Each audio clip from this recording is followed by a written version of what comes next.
Peace. Prince was good.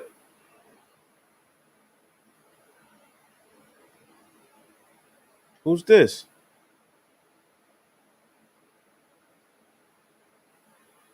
Who's this brother right here?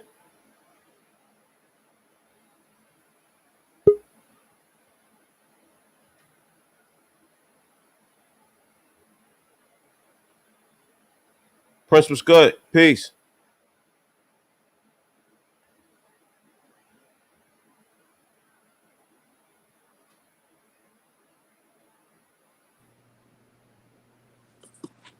What happened?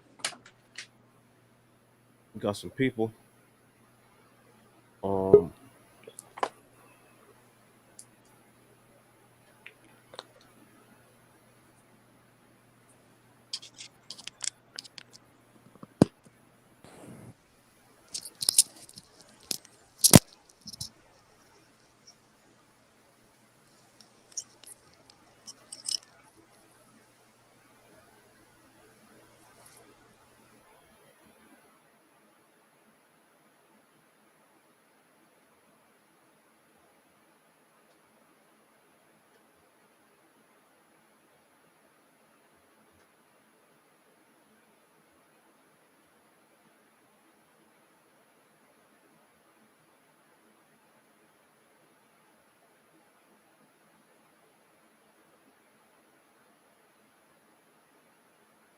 All right, we're getting ready to go. We're getting ready to start in about 5 minutes. Well, 3 minutes. 1:05, we're going to start. Peace to everybody.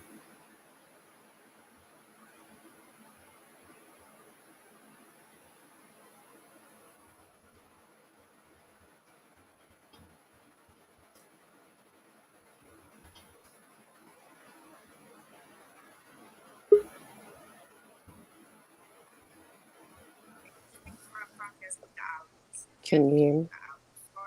Yeah. Okay.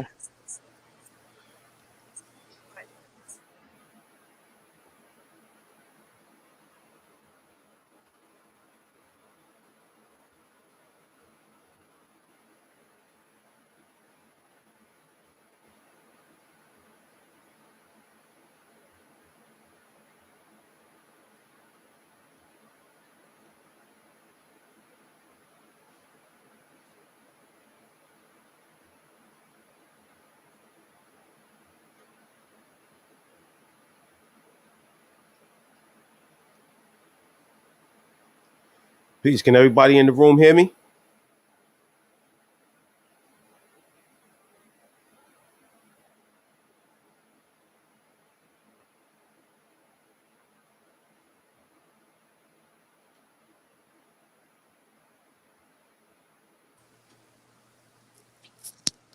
Peace, I hear you. Okay. I think everybody's here.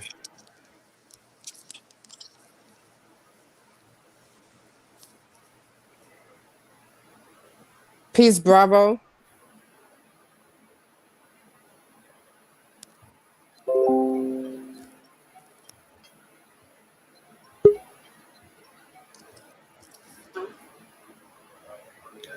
Peace.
Peace, peace, peace, peace, peace, peace.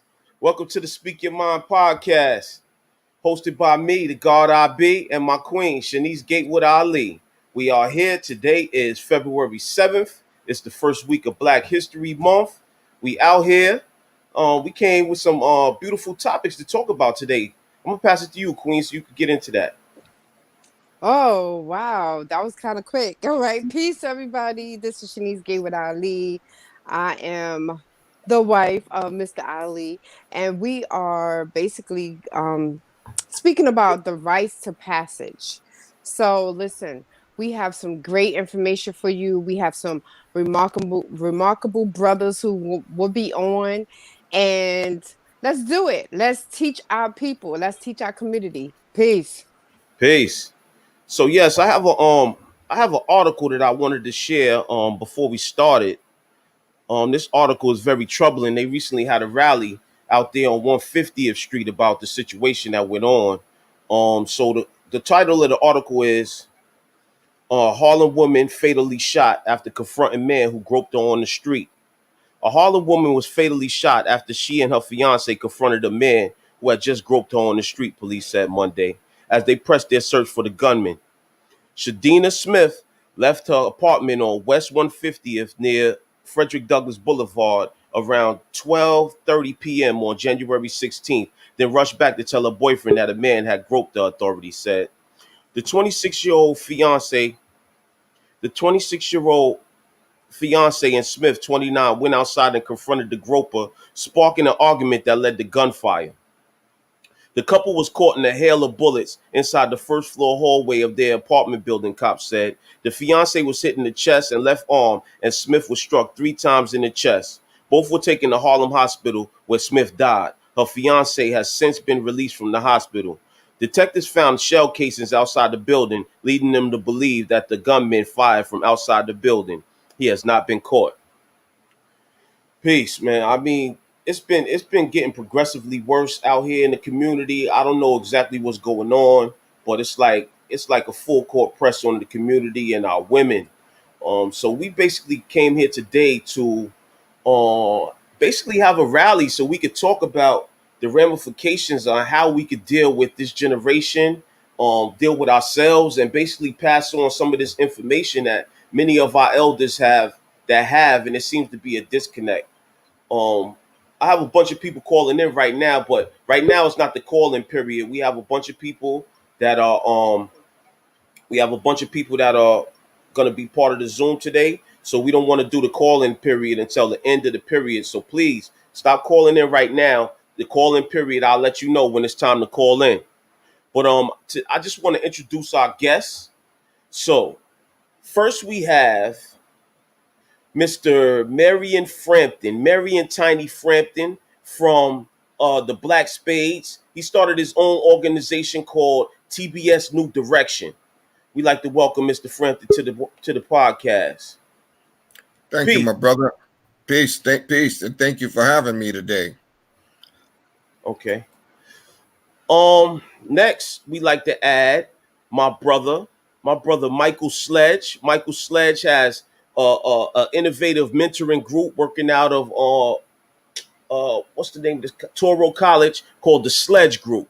I've attended some sessions of the Sledge Group, and he's definitely interacting with the youth. So I invited him today so he could talk about some of that. So peace to brother Mychal Sledge.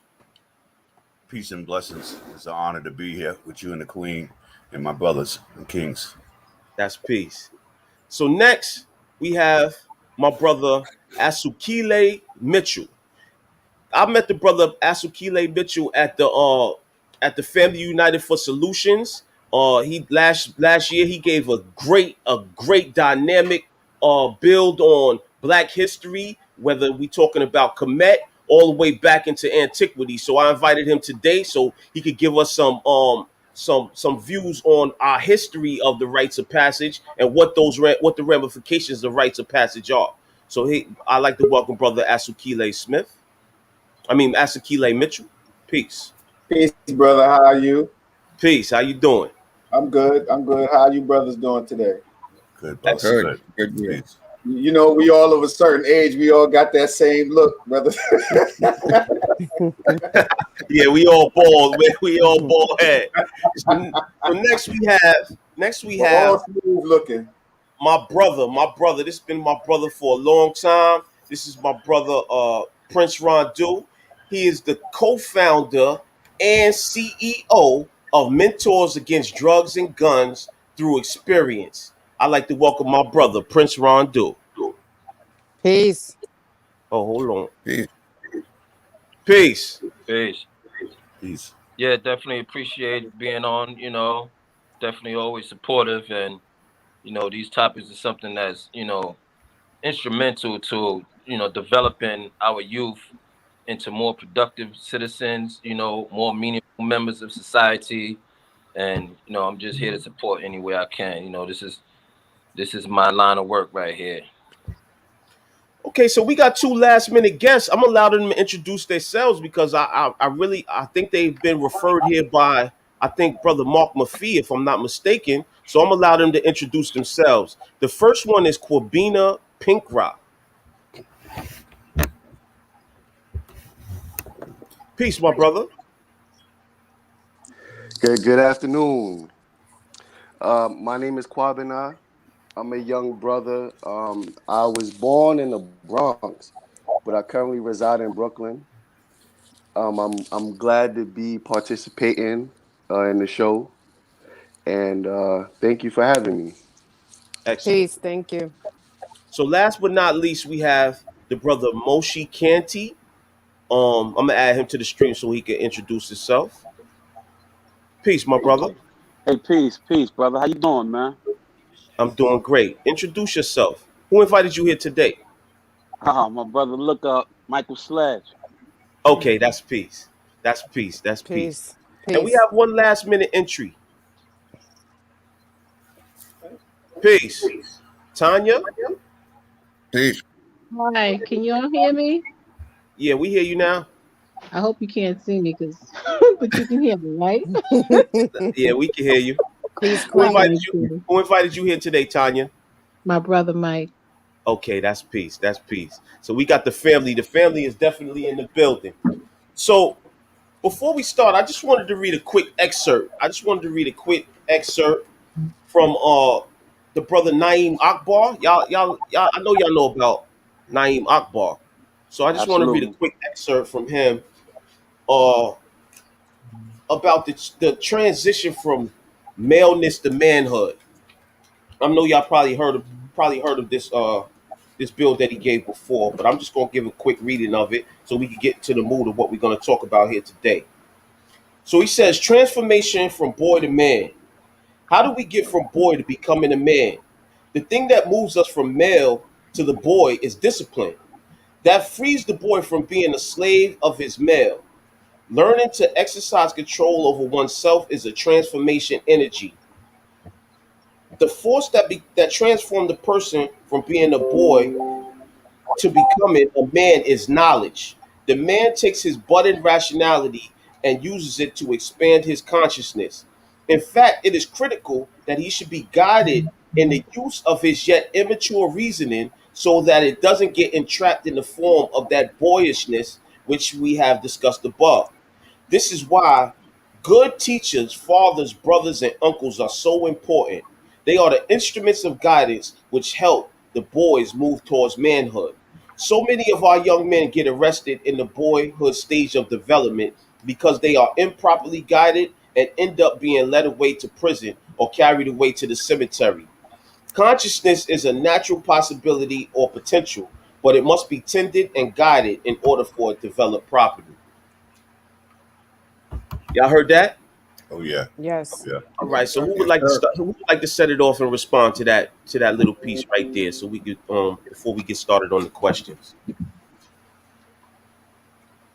Nobody? I All think right. Let's start. um Okay. what Who's he this said brother Asukile? what he said is very key in terms of um, elders around the young man to groom that intellectual capability.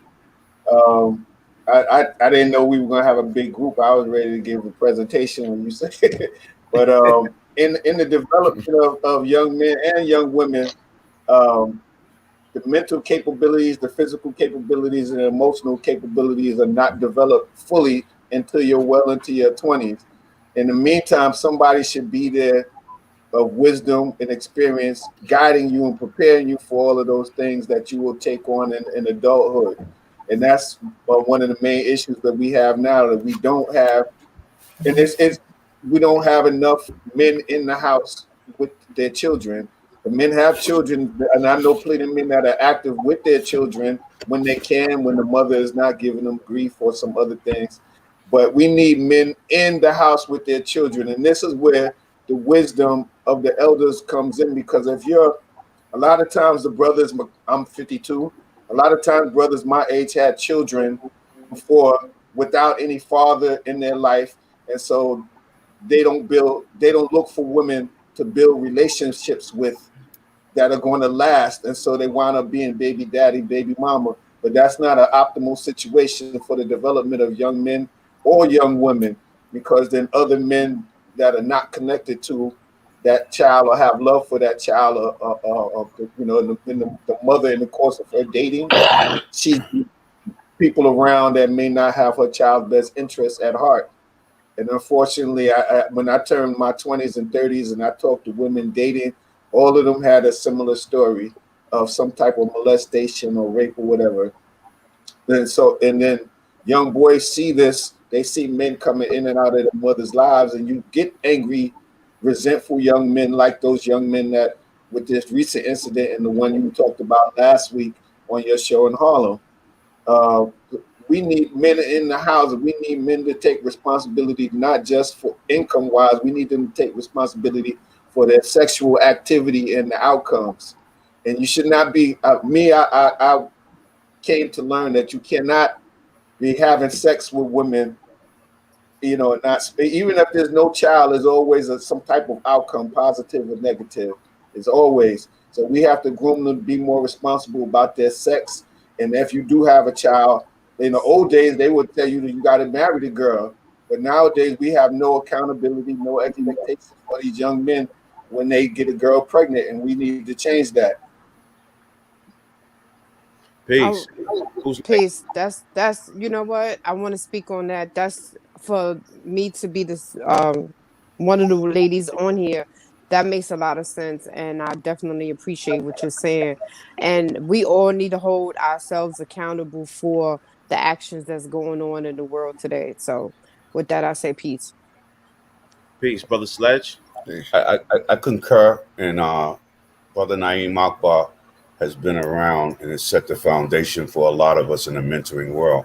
Um, my wife and I started the Sledge Group Inc. over 20 years ago. We're in our 21st year, and mentors played a major part of my household growing up as a child, even though I had a father at home. And I advocate the importance of a male role model in a child's life. And in the Right. times that we're living in now, more than ever, the news clips that you read, and my personal background in running a mentoring program and operating a mentoring program in Harlem, you know, a lot of mentoring programs don't address our needs in terms of our community. I've trained with several. We've written our own training manual for mentors and mentoring.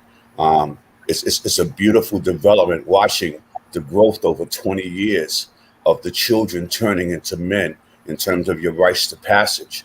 And a lot of the young men and women that are in our mentoring program that came to us when they were 13, 14 years old are now 27, 28, 29, 30 years old, and they're living positive life. For me, the proof is in the pudding. The proof is in the action. I know you and Queen, you know, I'm really not about a lot of talking. You know, we could talk about problems over and over again, but while we're talking, our children are getting killed. While we're Right. talking, our community is dying. While we're talking, our kids are getting incarcerated. It really is about rolling up your sleeve and putting something into place that's the sustainable, not fly by night, not that lasts for a year or 2 years, something that has a commitment and a consistency to make a difference in our community and also in the world we live in.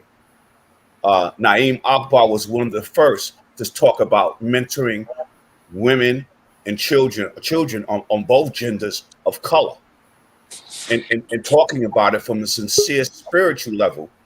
The Sledge Group Inc. mentoring program is a holistic approach to mentoring. It's not your normal, and I won't name the other mentoring programs, but it's not your normal mentoring program. We encompass a three-prong approach: education, parent support group, and one-on-one and group mentoring. And it's been powerful in terms of the example and the outcome. And that needs to be consistently done throughout, just not just in the Harlem community or the five boroughs of New York, but throughout the world. That's excellent. Peace King, thank you so much. Yes, I appreciate you, Brother Sledge. You're doing great work. I have seen, um, actually, and we have interacted with one of the brothers that you have worked on. He's doing great work. So we must say what you're doing is really effective. So Peace King, thank you. Thank you. Thank you. Yeah. Okay, so Peace, definitely. everyone. Can I Who's add on this? to that? This is Moshe. Okay, go ahead, Moshe. Briefly, I just want to say that we know that Naeem Akbar, he was coming from a psychological perspective, based on his background as well and our experience in America and the diaspora. Our ancestors being forcibly removed from the continent of Africa, so-called name of Africa, and brought over to the shores of North America. He was speaking about recapturing that awareness and understanding of who we are as a people. I'm someone who, in that portion that you read, that excerpt that you read, was an unfortunate recipient of not taking advantage of that untapped potential. I just came home from spending 22 years in prison, and I only been home about 4.5 months. So I understand how you can be young, you can have those elders in your community who are doing everything in their power to try to uplift you and to rear you in the right direction. However, if you're not taking advantage of the opportunities that are at your disposal, it can ultimately, lead to you being in the grave, as he mentioned, or you spending time in the penitentiary. But it's that untapped potential that he's speaking about, going through that process of development from a male to a man, because that simply means that all males are born with phalluses. No disrespect, sister. But that doesn't necessarily mean that you are a man. A man is a conscious effort to start making responsible decisions and holding yourself to account. Understanding that the lessons that have been bestowed upon you, you are now going to incorporate them into your daily affairs, that you move from one stage of your life to the next, where you hold yourself to account. He spoke about discipline. That discipline is where you begin to now incorporate that on a daily basis. You know, that's a conscious effort. That's moving from one stage of your life to the next. And that's what I want to say regarding that. So peace. Peace King, thank you so Peace, sis. much. I appreciate what you're saying. And can I just let everybody know to please put your phones or PCs on mute because we are getting a lot of feedback. Um, King, I want to say to you, you don't have to say no disrespect to me because I'm with y'all. I actually have some things to say to my ladies on the fact of our women disrespect our black men. You know, my husband and I came one not too long ago, and I appreciate when he told me, he said to me, listen, I got you. You don't have to do everything anymore. I got you. You know, me and him would fight over how many bags we're going to take. He's like, 4 back. I got you. And I had to really fall back and like, dang, I got a man who's letting me know he got my back. So with that, I fell right into place and he fell into place and we became one not so long ago. Now, not too many brothers would actually say something like that. You know, so with that being said, I knew this was the man for me because I was so used to doing it for so many years by myself. You understand? So I'm with you. I'm with you. I'm with y'all. I'm here. I'm representing Black love forever. That's right. Thank you, sister. Okay, so let's get into it. Let's get into it. I got some questions. I got some questions to guide our discussion here today. We're gonna get into. Well, let's just start with the question. The first question is, have our children lost respect for their elders, our women, and the community? Who would like to start off with an answer for that question? I'll I start like off. I like to start off. Rondu. I like to start off with that question. You know, I listened to everybody today, and I basically agree with everything that's being said. And on the respect level of our kids today, you got to go back until to the beginning of the crack epidemic, where we started losing our big mamas and grandparents, and the kids had started raising the parents, and the parents getting high with the kids. Our kids today are a different breed. Our kids are a different breed, way far from where I'm 65. You understand? Way far from where we come from. And now the kids today are just basically raising themselves. Like one of the brothers said a little earlier, you understand? They don't have any guidance out there in the home or the street. And then the disrespect level is just so high. And that's because they're too busy raising themselves, and everything is just lapsing around them. I mean, they just go for themselves, do what they want, and there's no one really out there, trying to do what we could do. The brother that just said he just came home, I salute him. You know, I'm 65. I did two different bids upstate. You understand? I'm a former gang member, former drug seller. I had a mother that raised me, but when I went to the street with the gangs, the Black Spades back in the 70s, they really brought me in as a man, because my mother raised me proper, but she couldn't raise me to be that proper man with that proper strength to give, and the streets gave it to me. So I was able to incorporate both lifestyle to learn, to grow, but it didn't grow until I went to jail. We don't want our children to go to jail to learn. That's why the brother, you understand, they got the programs, and we trying to do what we can do now, because if our brothers got to go to jail to learn, then they still put themselves in a position to where they limited themselves. No, they don't have to be limited, because I did 2 bids of states, and believe me, I worked for federal, state, and city. I got 23 arrests. Okay, and I got a program right now. I have TBS New Direction. That's the Black Spades in the New Direction, and I'm trying to show that we don't have to go to jail. We don't have to sell drugs. And we can do what we have to do only if we have the mindset, and sometimes with the people to help us do better and lead us. Because right now, I don't think our kids they don't even have respect for themselves. And it's just what it is. And there's not too many of us out there trying to reach out to our kids to help them and show them. Yeah, it's a hard task to help the kids, because they see different, but you can't give up. We got to keep on going and keep on going. Just like you said earlier with that young lady that, went to the store and lost her life. Then the other young lady that got beat up at the liquor store. These are kids with no value of life, because they don't understand. By killing our kids, we destroy our future. You understand? By killing our women, we destroy our life, because the women bring forth our life. That's right. And where we go from there. Mm-hmm. Yeah, So that's what I just have to say. Last week we spoke Thank you. about a young individual. His mother actually asked him to get up off the couch and go out there and get some work, and he actually killed his mother. So I agree. We dealing with a different level of respect. Anybody else want to respond to that question, Brother Asukile? If I can, there's a couple of things. One, children don't raise themselves, right? So if you want to, we are the ones that are supposed to teach them to give respect, to get respect, right? So if we're not teaching them that lesson, they're not going to learn it. So I'm not going to say to my brothers that are 60 and so that they dropped the ball, but I'm gonna say that my generation of us in the 50s and the 40-year-old age range, we dropped the ball. I mean, there are a lot of great folks like you, Brother God, and your lady. There's a lot of great folks, myself, that are out here doing work.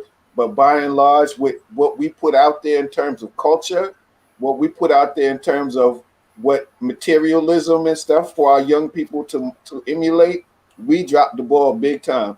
And I don't blame the young people for being young people. I blame the elders for not teaching the young people. The elders are supposed to give the young people respect. They stopped giving the young people respect and the time and the energy that's required to raise them. And so the young people lost respect for them because many of these young people, like y'all said, are out here by themselves, sleeping on the streets, bouncing from friend's house to friend's house, looking for some place, some kind of way to eat, selling drugs because they don't have no mother or no father that with their back.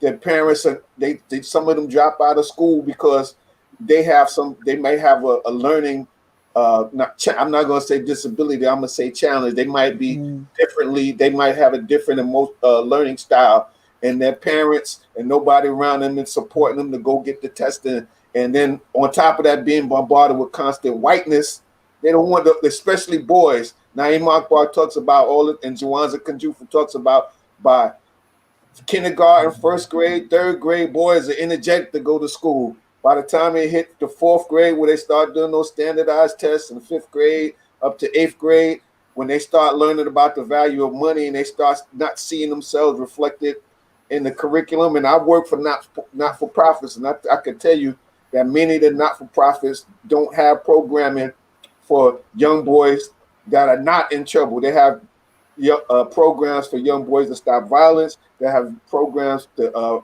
end recidivism. They have programs for single mothers with children, but they don't have problems with that boy that might just be on the cusp and about to fall into the street, or that's doing well, and we want him to stay well unless he's on track in one of those specialized schools or something. There's a lot of young people that's falling through the cracks, and that's our fault. That's not their fault.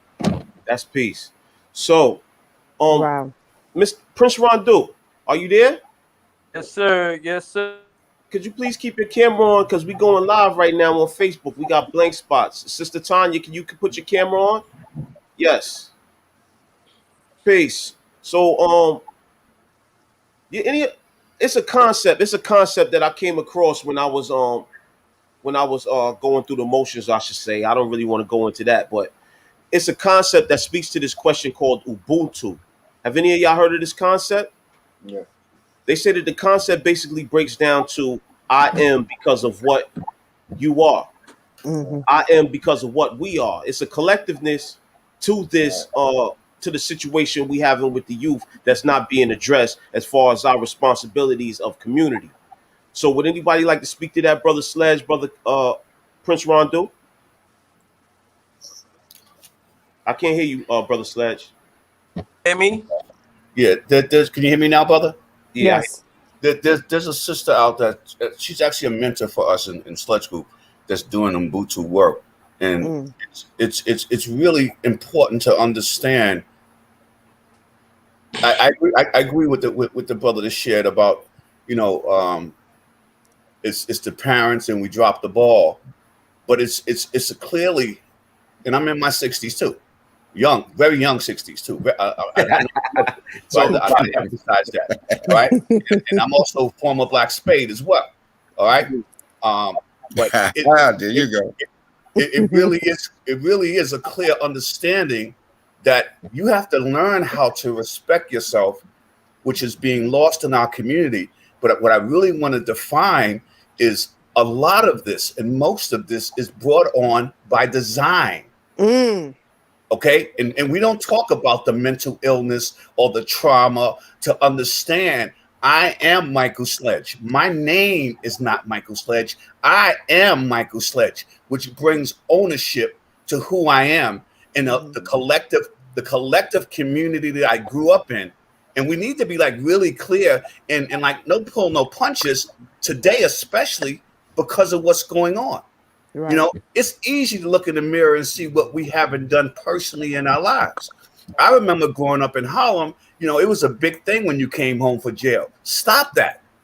Stop that. You survived it. That's a beautiful thing. But we put our goals and our medals on stuff that we shouldn't be putting on as opposed to what's important. Knowing who you are and learning how to love yourself and respect yourself. I share this a lot, man. I touch the unborn. That young man that y'all said y'all had on the program earlier, Rob Walker, is now a father because he was with me for 20 years. From the inception, his children are now better children. This is Ubuntu. This is the ability to embrace who we are and extend it freely, unconditionally, without having any kind of backlash. But we need a clear understanding. The education system is not for our children. It never has been. I graduated public school in New York. I went on to college. Okay, we need to seriously look at by design why we act the way we act. No one talks health and dietary and what we should eat and what we're drinking. No one talks about how the project, keyword, the project was an experiment, and we're still living in that experiment. You control my water, my electricity, my heat. Ubuntu is a collective effort for us to control ourselves, establish ourselves, and I got to go back to Senegal. Ubuntu is about spirituality and knowing who you are and the God that you be. And I'm not calling you out, my God, but it's understanding that there's a power greater than yourself that lies inside of you, and that you are a king's kid, that you can change your life like that. If you choose to respect yourself and love yourself, and the elders have to pour this back into the community on a consistent basis. Not some fly-by-night stuff, not be a drive-by dad, not be a drive-by mentor, but to be able to pour into our children, even though we weren't poured into. I agree with you 100%. 40, 50, 60 years old, that generation did nothing for our children. That's peace. And can I like jump in and respond to that? Can y'all hear me? Yes, we hear you. Yes. So in respect to what the brother was just saying, when I look at that term, I am because you are, and I relate it back to our youth of today and how they've lost respect and for our women and our community, for our elders. We got to look back at they are, because this is mainly what they saw in us brothers who were just fly-by-night dads who just came by and really did nothing to uplift them and to bring them to a conscious state of awareness that this is how a man acts. This is what a man's supposed to do. This is how a man treats his woman. This is how a man provides for his household. This is how a man becomes a man. And going back to what another brother was saying about, the crack epidemic, and that scourge that came and plagued the nation, where, we still seeing the ramifications, the direct effects of that era today, because many of those children that are, out here today, the youth today, were born out of that era. That's right. You know what I'm saying? And so, it's important to understand that the youth is gonna, if they had the positive role models, that's what they're going to emulate. So they are today because of what we weren't. So I just wanted to that's what that had meant to me. That's what resonated in my mind as I listened to all the brothers, give their input on the Ubuntu and the other topics. But yeah, that's definitely my perspective on that. Okay, that's peace. Can I add to that? This is Moshe. Sure. Go ahead, Moshe. I don't know the brother's name that was just speaking, but you just took Prince the words Rondu. right out of my Prince Rondu. Prince Peace, Rondu, brother, and we share the last name. My government name is Thaddeus Canty. Oh man, we got to made a connection here. Ancestry.com. Might be your cousin. I never met a Canty I wasn't related to. Would you happen to be related to Soke S. Papa Son Canty? No, never heard that name. All right. Listen, we gotta keep it moving. Y'all can catch up after the stream. Well, this is what I was gonna say though, right? So now I was out there, and unfortunately, may Allah forgive me, man, because I contributed to the destruction of our people. So I can speak to that aspect of it. And the brother's absolutely correct. We indirectly contributed to the destruction of the people. and directly contributed to it. So the youth of today are, are recipients of that. You know, many of these young individuals, unfortunately, man, were crack babies. Many of these Mhm. individuals have, you know, that poison still seeping in there, running through their veins, man. And if we, to any extent, contributed to that, then we are directly responsible for who and what they are. To Mychal Sledge's point, yes, man, everything this system represents, our people are diametrically opposed to it.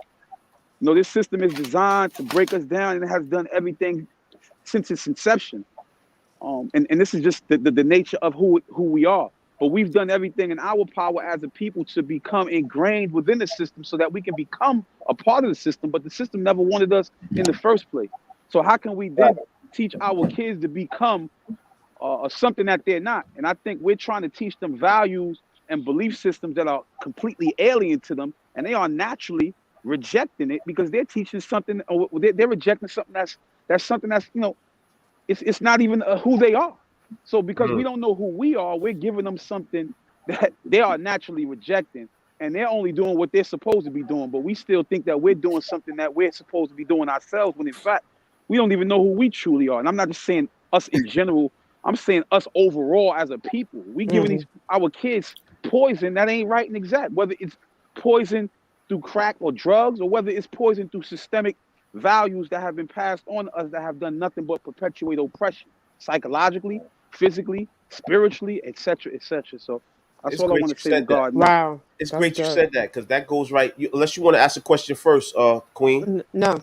Okay, Mm. so it's great that you said that because that goes right into the second question, and y'all have addressed some of this question. But before I get into that question, I just want to say that when I was coming up, right, I was highly rebellious. Now, my mother was heavily into the church. She's a Baptist minister, and if it ain't Jesus, it ain't right. So she will make you go to church. She making you get up on that Sunday morning. You going to Sunday school. You going to prayer meeting. You going and all that. And if you don't get up, you gonna get a beating. So that's how I came up. And I remember those days of me sneaking out the house, sneaking out the window, and going to the parties. And I'm up in the party thinking I'm doing me. I'm jamming. I got the girl in the corner dancing and all that. And then all I see is the hair curlers and the bathrobe coming in there. Where my son at? You know what I'm saying? Now I got the duck. I got the duck and hide. Like, oh no, my mom is up in the party. So with that, I just want to say, like, what is your experience of coming up, and when you were coming up, was there a different relationship between the parents and the youth? Because the parents of today, I don't see too many parents out there with the hair colors and the bathrobe coming up in the party looking for their youth and all that. So is there a difference between the parents of today and the parents of back then? I Peace, would God. like to speak on that. As a mother, I have a 25-year-old, and it's funny because my daughter would tell people, like, I don't know, I guess I had a lot of friends that was in the neighborhood that will give me the heads up, like, I saw your daughter over here on 25th Street. So I just happened to go past on 25th Street, and she go, Ma, how you knew I was over here? I don't say nothing. I just be like, keep doing what you're doing because I see you. One of those things. And she she was like, how do this lady always know where I'm at all the time? That's because people in the community always kept me informed of they see my daughter. So I will either drive up or I would just walk past, and she felt some kind of way. I mean, I believe that because I was a strict mom and I only wanted her to do what was right at the age that I had her. And we had other people that was in our family house that will constantly say your mother shouldn't do this, your mother shouldn't do that. And then you got ACS involved, and then you got people saying you can't hit your kids or discipline your kids. But remind you, when your kids act up in them streets, who's disciplining them kids? And we the ones who had them. We the ones who had them. So you're telling me I cannot discipline my child, not corporate abuse, but still punish them or take things away from them? They're telling me I cannot do that. Is that because our children belong to the government once we get a social security card. What is that all about? We lost connection with our children altogether. Altogether.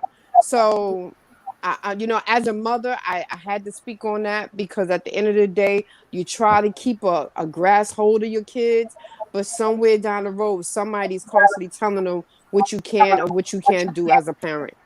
So, Can please, Queen, and I got to jump peace. on this. I just have to. I see you. And I love what you're sharing, and what your husband shared as well, right? I grew up in the projects, the Drew Hamilton projects, right? And my mother was the first ninja ever. She would just show up. I'm the oldest, but she would just show up like she had a homing device on me. And my friends would tell me, "Yo, Mike, your mother's in the park. Yo, Mike, your mother's in the school." And what's missing is that healthy fear of your parents. Mm-hmm. Okay, and it's something that you shared, right? I have 6 daughters and 2 sons. All right, and it took my wife, my queen, to tell me, you can't beat these girls like you beat your sons. Mm-hmm. You can't put your hands on them. So you have to find another form of discipline and still have that healthy fear. Mm-hmm. And what we teach in Sledge Group with the parents is your voice control, your actions. There's no way that child should have $400 sneakers, a 55-inch television, and he has a television in the house, and he's failing everything in school. We have to find another way to reach our children. You ask how was it growing up? I'm before the crack epidemic. Heroin hit our community in the 60s and in the 70s before crack. This is what I mean by things are done by design. Okay?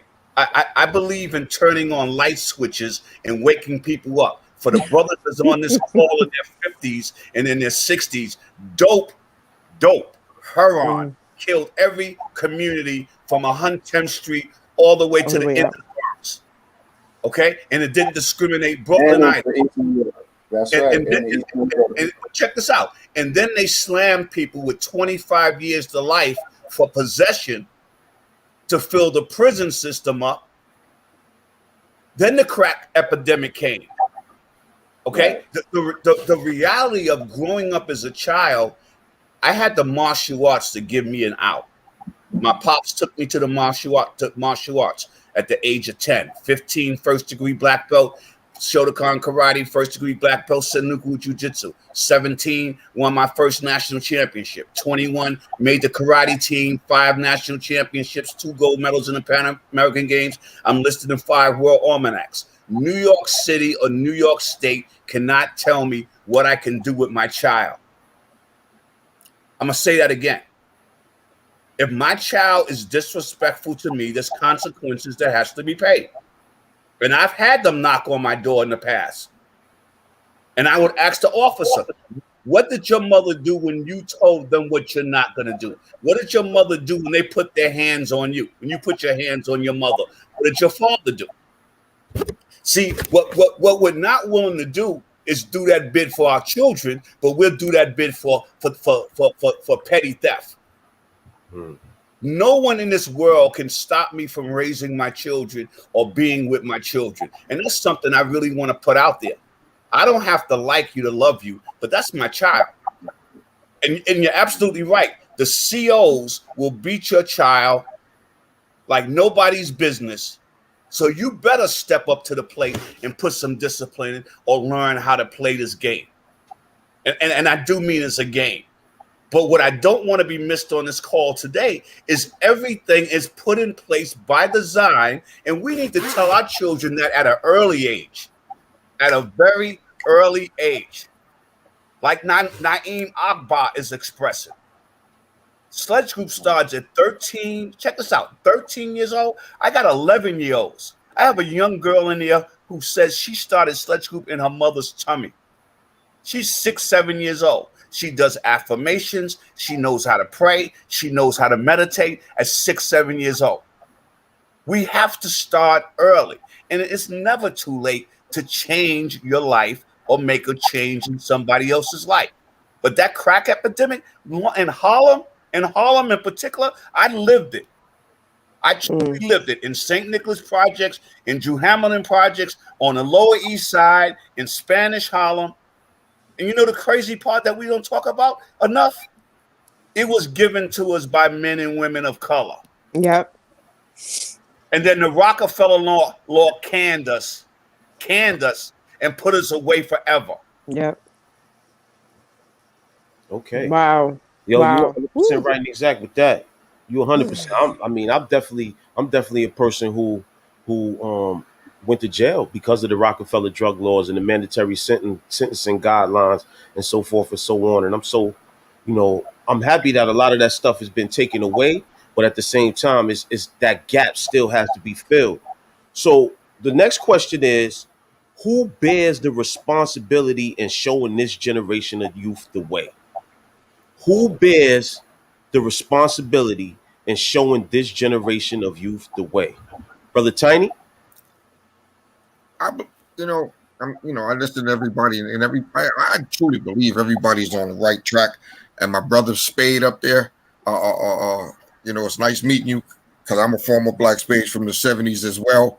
And I know you. I think we all bear responsibility one way or another, especially those that God has allowed to survive the streets and to live this long. Now, yeah, I'm in my 60s, and I've been through hell, from drugs, from gangs, drugs, jail, everything. And I think there's a responsibility that we all have in teaching our youth, or getting out there, just trying to help them one way or other. We all can't help the same way, but we could all help in one way or another. Right now, if it wasn't for the programs and quite a few of you brothers, you understand, here today, we wouldn't have a lot of brothers and sisters that's receiving the help. There's brothers and sisters out there doing the things. There's a lot of, but we need more brothers and sisters out there. You understand? True. Especially amongst our sisters. We buy, the brothers, your program is helping the brothers and sisters. That's good.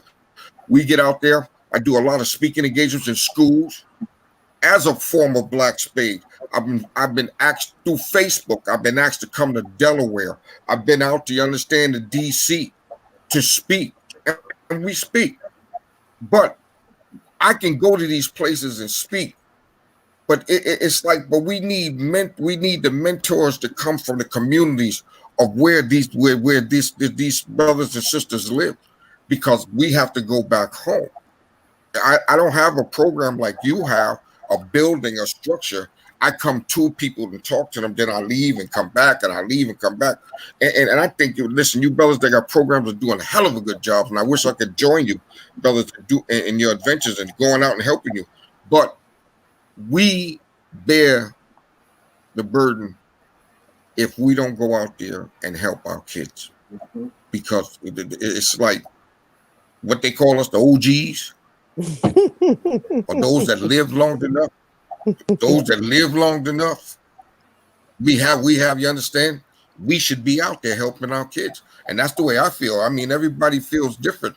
And like these women that was murdered in these neighborhoods, we got all these different organizations coming together, and that's a good sign that we will come together. But what about the brothers and sisters that's in that community that has to stay there when the cameras are gone and the people is gone? Right. Who's going to stand up? Who's this? Who's speaking? This is Brother Asukile. My name is. But let me finish this. Hold on. Let him finish. Let me finish this, my brother, because right now we're reaching out to some of the brothers down there on 128th Street, you understand, in Harlem, where these sisters got hurt. Because my thing is, I'm reaching out to former gang members down there. It's easy for me to go teach them about, you can't sell drugs and you got to do this. But first, but I want to go out there and talk to them too. Man, listen, our women and children are dying. Right. How come we can get out here and destroy our community, but we can't watch our women and we can't watch our children? Because those children and those women are dying, and your women, your sisters, your brothers, and your mothers. Right. We got to get out there and talk to those brothers on the street as well. Drugs is one thing, but what about the responsibility of just living in your neighborhood? Oh, That's all right.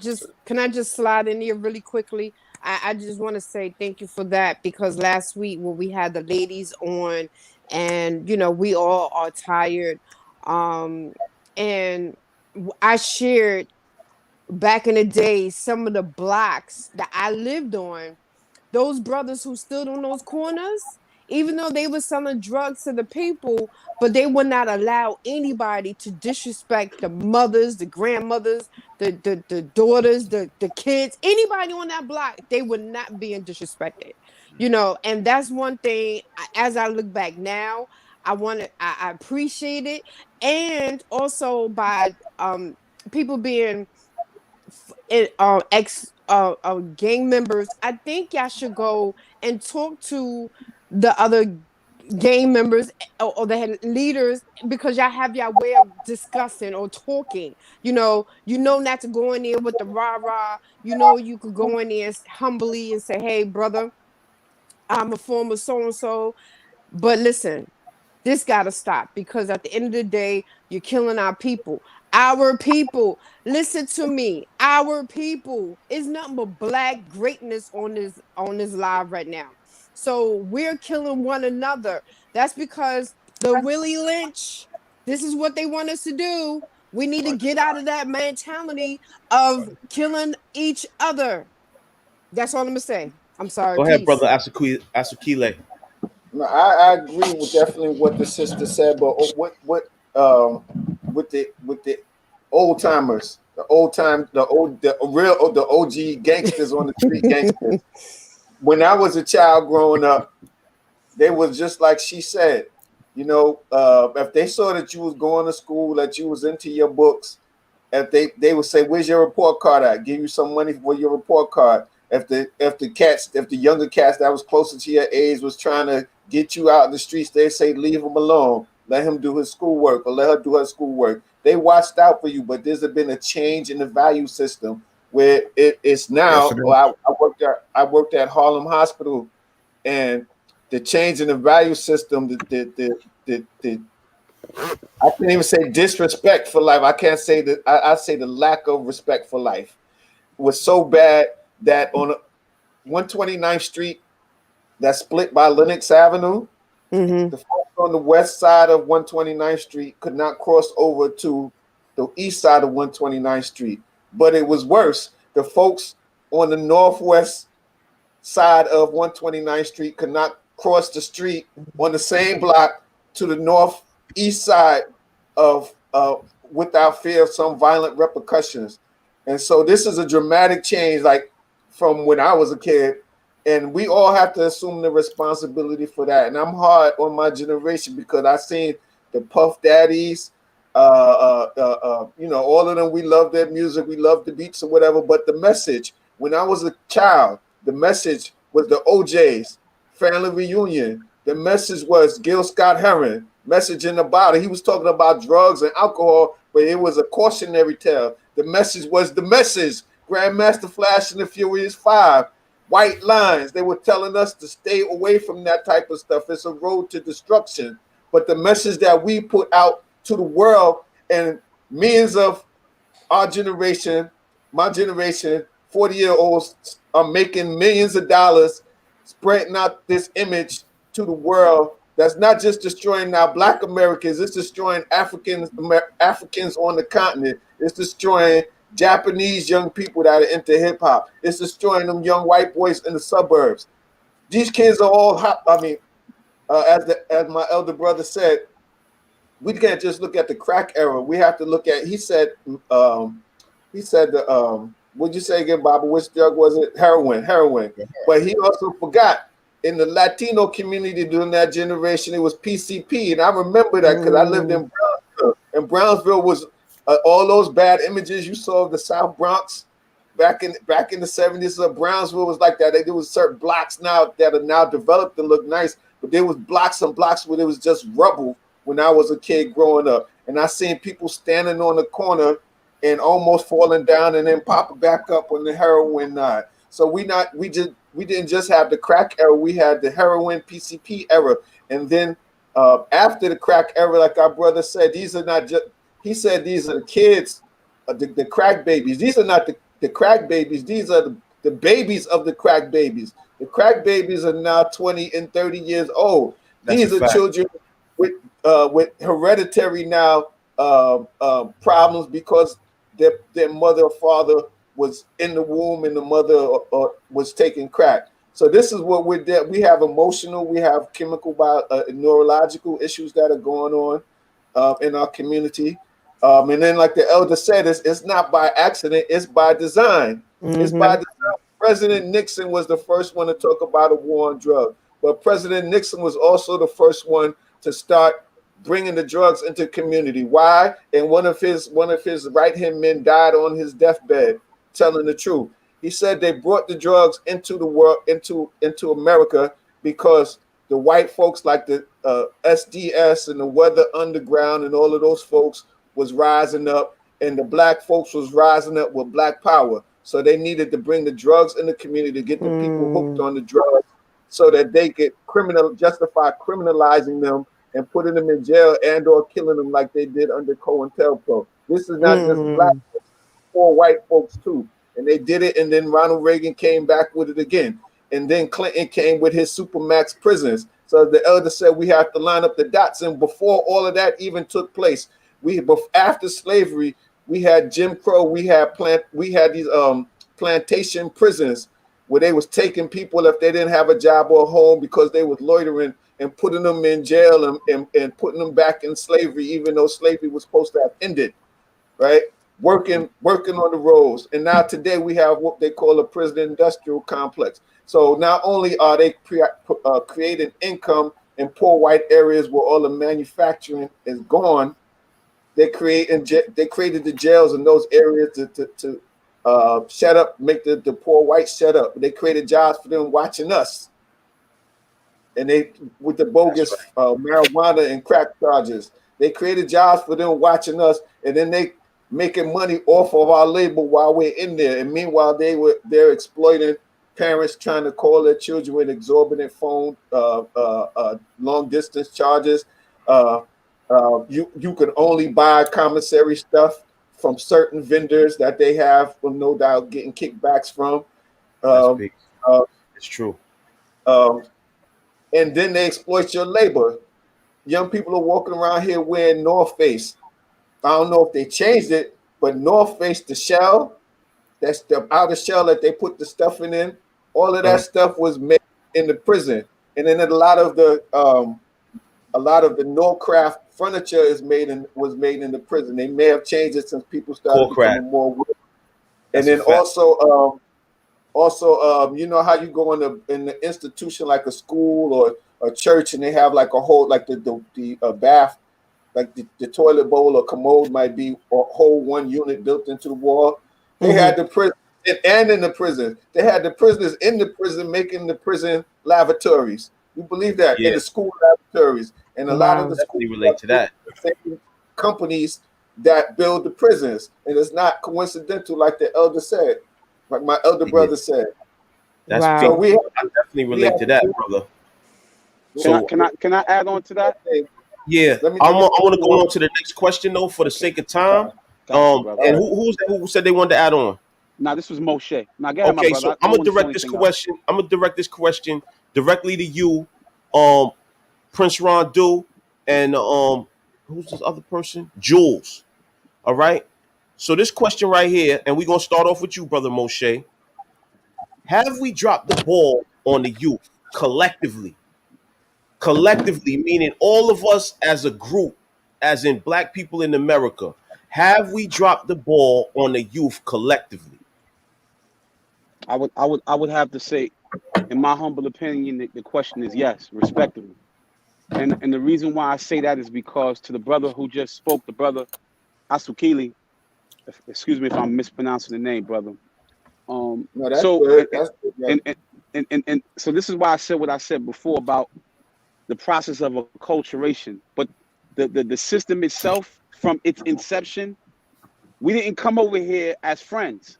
We didn't come over here as allies. We didn't come over here for the purpose of being to live in a harmonious environment with our friends and our loved ones. Our people came over here in chains. those who were already over here were decimated. There was a design plan to oppress, suppress, repress, and annihilate like you couldn't imagine, right? This is the ultimate objective, okay? We are the descendants of those who dared to stand up, who dared to survive. It's incumbent upon us to teach our kids the history so that they will understand that the system that currently exists was designed specifically to oppress us. If we're not teaching them that from the time that they are born, at the time that we exist, that we are being targeted, therein lies the problem. If we believe somehow that our integration within the system, who historically has done nothing but repress and suppress, then we are the bearers of those who are single-handedly, because we bear the responsibility, single-handedly responsibility for our kids, not nobody else being responsible for our kids. We are responsible for our kids because we know the history. We know what was done to us. We know what's being done to us, and we know when we dead what will be done to us. So we definitely have dropped the ball, and it's definitely our responsibility. It's the onus is on us, my brother and sisters. Excuse me. Wow, that's Prince peace. Rondu? Yes, yeah. So No, that was Moshe. I I think, know. All right, pardon me, brother. yes, yes. So I mean, basically, all of the things that we've basically been talking about since the beginning, like that, just shows and proves that we all dropped the ball collectively. You know what I'm saying? Because you look at all of the different elements and all the different dynamics that cause things to be the way they are today, you know, discluding the systemic oppression, barriers of oppression and all of that. You know, we know that's a very strong reason why a lot of these things happen. But us as men, strong black men, have not really paved the way. And that's why now you see a lot of these different organizations, these mentoring organizations coming up and popping up for us now, coming into the realization that the onus was on us. That had we did the things that we were supposed to do as far as cultivating and building mindsets of the youth, I think it'll be a whole lot different today. Because I work in Brownsville. Brownsville, the brother was talking about how you see used to see the people nodding out, and the people, if you're going Mother Gaston and Belmont right now, you'll see that same image going on right now. And I talk to my youth, I talk to them all about, responsibility, doing what you're supposed to do, and, not, thinking for yourself, not following those who, that's telling you something to do that they wouldn't do themselves. Like, just learning to think for themselves.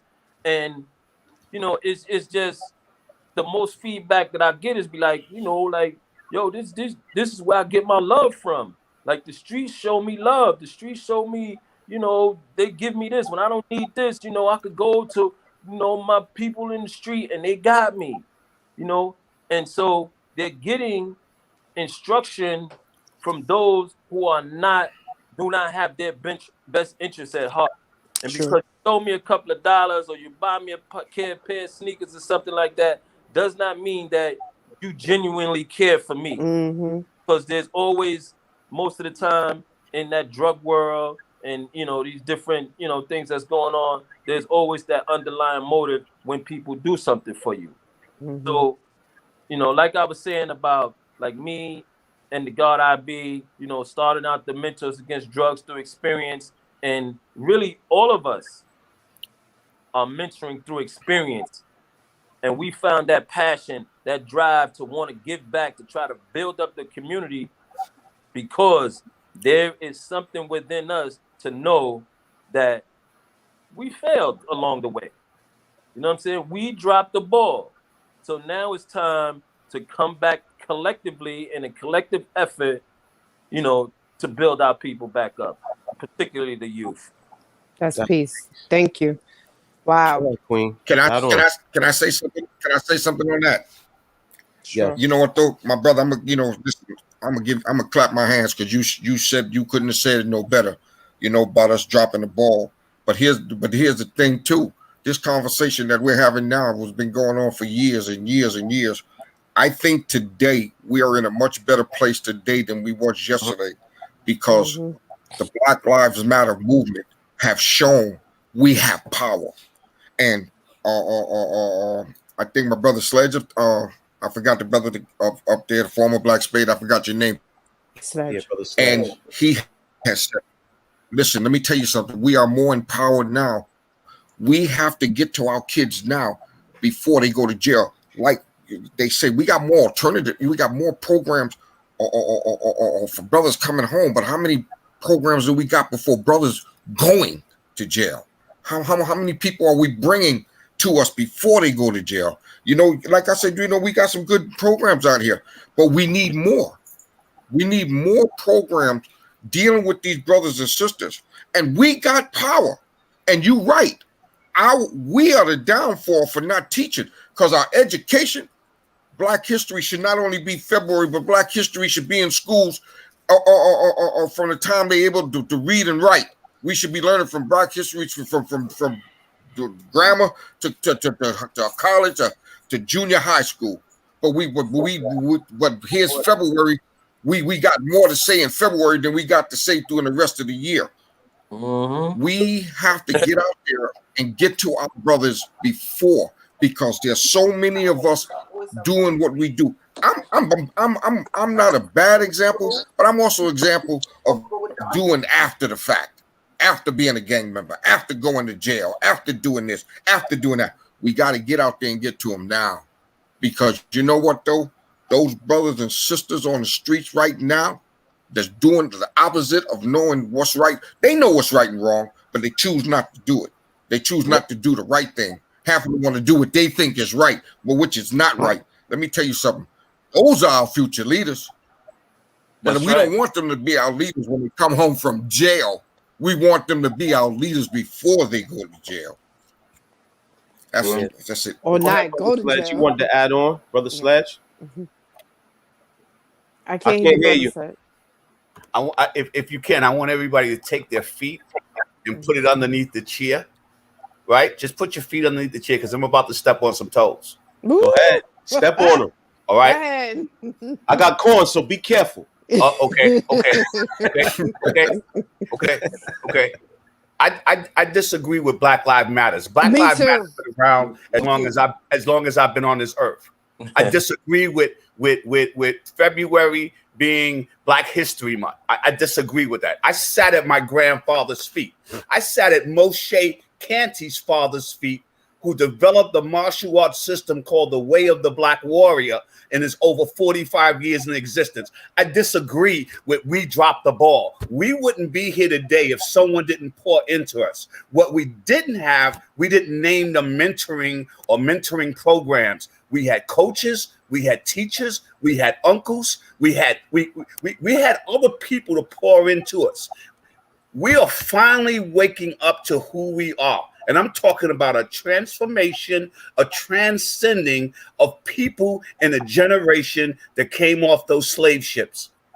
Okay? We are finally waking up to it. I do not believe we dropped the ball at the end of the world. We had Menacing, we had HARUAC, we had PAL, we had programs that we could go to. And check this out. Even though we had those programs, many of us went left when we should have went right. Right. Many of us. I learned the martial arts in 1968 in Salem Community Center and St. Nicholas Projects. The martial arts are still being taught throughout the 5 boroughs, including Harlem.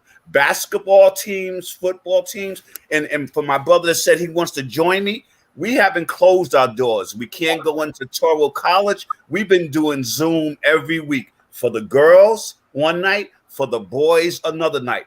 God, you sat in a circle when we were in Toro, and Absolutely. you see the impact. It really is about us collaborating together. That's on this call, or this call is in vain. Or this call is in vain. I could have been watching Netflix. You definitely bring up great points, because I know that it has been people that reached out to me. Go ahead. But the reality of it is we accept February as Black History Month. Mm. We accept and promote Black Lives Matters. Mm. But we won't take what our grandfathers or our parents tried to teach us or our grandmothers tried to teach us and pour that into our children and our children's children. Even if we miss the hit with our children directly, we still got our grandchildren because there's breath in our bodies and breath in our souls. But someone poured into the 6-8 of us that's on this call right now to do the work that we're doing. That man came home after 22 years of prison. 22 years of prison. I won't even name how many prisons Moshe has been into, but he started a movement called Conscious Movement, a conscious contact, conscious movement coming out of the gate of prison. Mm. But what I remind him of is who your father was. Who poured into you? Mm-hmm. You made this, and this is going to go on until I leave the earth. We make choices, we make decisions to go left, we make choices and decisions to go right with correct information or without correct information. Something that we do in Sledge Group in the mentoring program, and we have healthy debates about it. Does a child know right from wrong? Yes, they do. Mm-hmm. Yes, they do. Mm-hmm. Yes, they do. They will touch that oven when it's hot one time. They might go back the second time, but they know damn well that oven is hot. That's right. And that's before they go to the Board of Ed or any other charter school. They know right from wrong. Our job is to nurture it. Our job is to develop it. Mm-hmm. And we still haven't talked about the mental illness in our community. What happened in that liquor store was mental illness.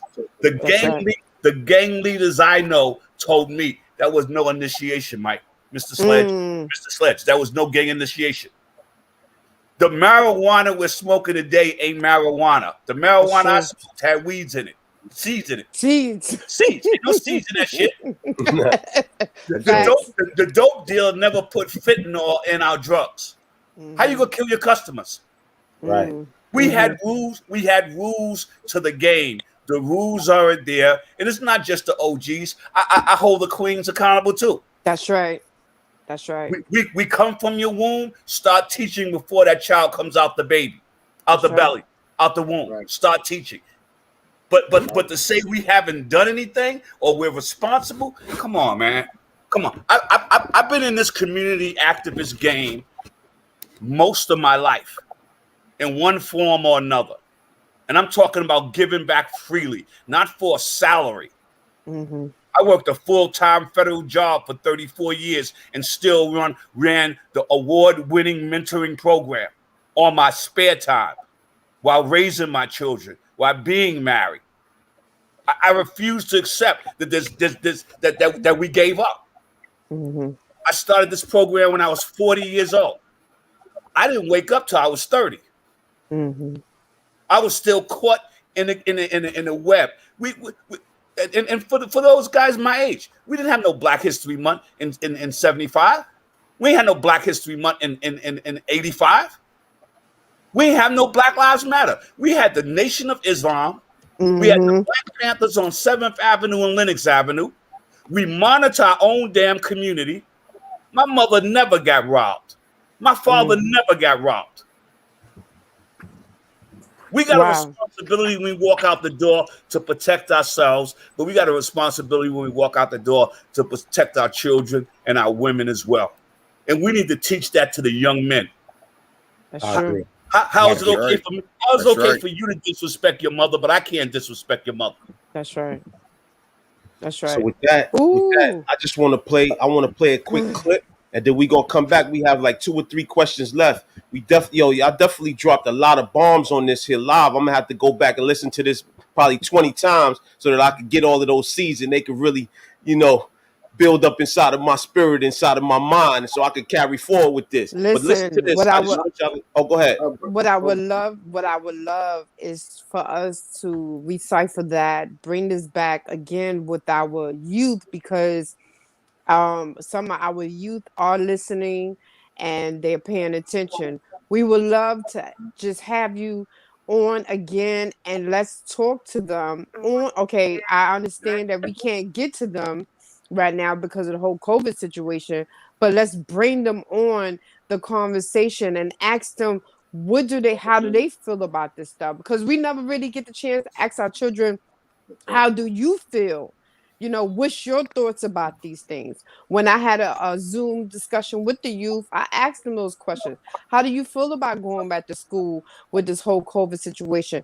You know, we ask questions to them, and let's listen to them. Let's not talk over them, because we don't like when somebody talk over us. So let's listen to what they have to say. What's their input? How can we help them? You know, because now we know better.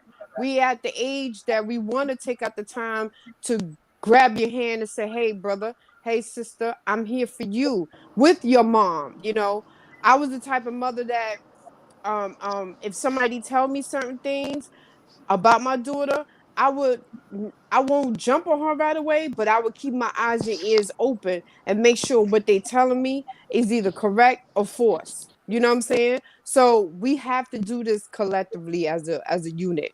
Okay, so With that, I Brother say peace. Asukile, as soon as I play this clip, and we gonna come back and you gonna start it off, all right? All So right. let's tell me if you can hear this. Who can tell me if there was a tribal war? And the men of the men Can you hear that? the enemy surrounded on three sides, Is it too low? what would be the next thing It's done? too low. Yeah, too low. Close the circle and surround it. No, See if I can the bring goal it of back. war is not to kill. The goal of Let's see here.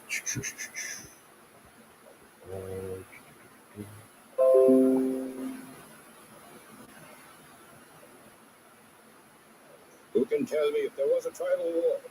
And the men of the Mandinka had the enemy surrounded on three sides. Y'all can't hear it, what would be the right? next thing done? Now, Barely. It's too low. It's too low. No, the goal of war is not to kill. The goal of war is to win. By surrounding the enemy, you would force him only to fight more desperately. Well, anyway, If you being that you can't hear the clip, I'm just gonna break it down. It was a specific point inside of the Roots movie, right? Where they gathered up all of the youth, right? And they took them outside of the village and they were trained by an elder in certain responsibilities and certain ways to hunt, to fish, to trap, to protect their community, to all of the different things that it takes to be a man, right? So this is considered manhood training, right? This was a specific process that happened within the communities of old, where we would actually instill upon the youth what it takes to be a man and take responsibility in their community. And going forward, they would have to assume that role. At that point in time, they will move outside of their mother's household into their own separate household, and they will begin to think about building and starting a family. And you know, what is their actual role and responsibility going to be? So with that, I just wanted to pass it to the brother Asukile and see what he could add to that. Peace. Right. So, peace. Hold on 1 second. Can I share my screen for a quick second? Do you have a share your screen button on there? Yeah. Hold on. Go ahead. There you go. So, can you see my screen? No. No. Hold on. I'm sharing. Share. Oh, there you go. Share screen. And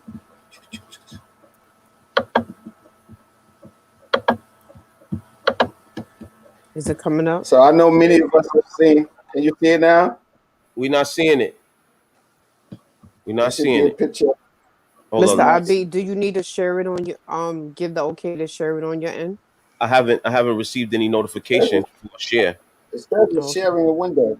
All right. So I was trying to share my piece of the presentation that I had put, but no worries.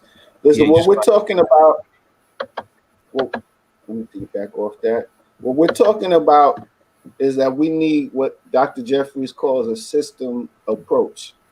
So the rites of passage at the 12, 13-year-old age is just one aspect of it. In life, that in African, see, first of all, we have to reclaim who we are. We are African people.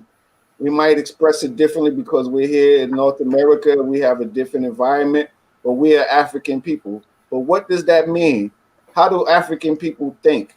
How do African people look at reality, look at their interaction with the universe?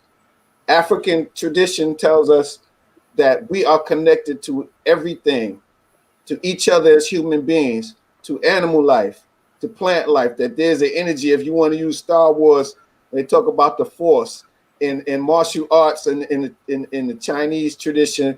Uh, you talk about the meridians and the energy that runs through the chi that runs through your body.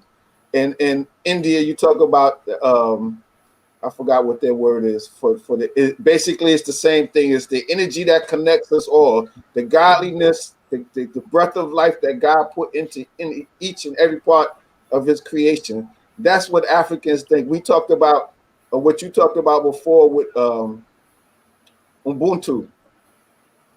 The way the Africans think is different than the way the European think. The European thinks, I think, therefore I am. The Asian thinks, I am because we are. The group is more important than the individuals. That's why China is the success it is to some degree. But because China has inculcated in its people that the success of the group goes far beyond your personal success. But there's a fault to that because then you leave out the individual, the rights of the individual, respecting the individual's humanity.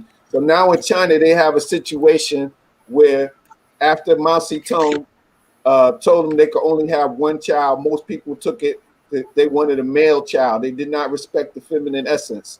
So now they have more boys or more males than they have females to marry to continue the Chinese ethnic race, right? So now the women have an upper hand. There, I saw a documentary where there's a park in one of the main cities in China where the matchmakers go with the girls and their parents rather, and the young men have to prove they usually have to have a degree, some type of advanced degree and some type of income in order to prove that they're worthy of marrying the single Chinese girl. So a lot of those young men, you know what they did? Those people that we know the China is invading Africa, a lot of those single young men are in Africa marrying African women or having children with African women because they had no woman at home and they're trying to build their fortune.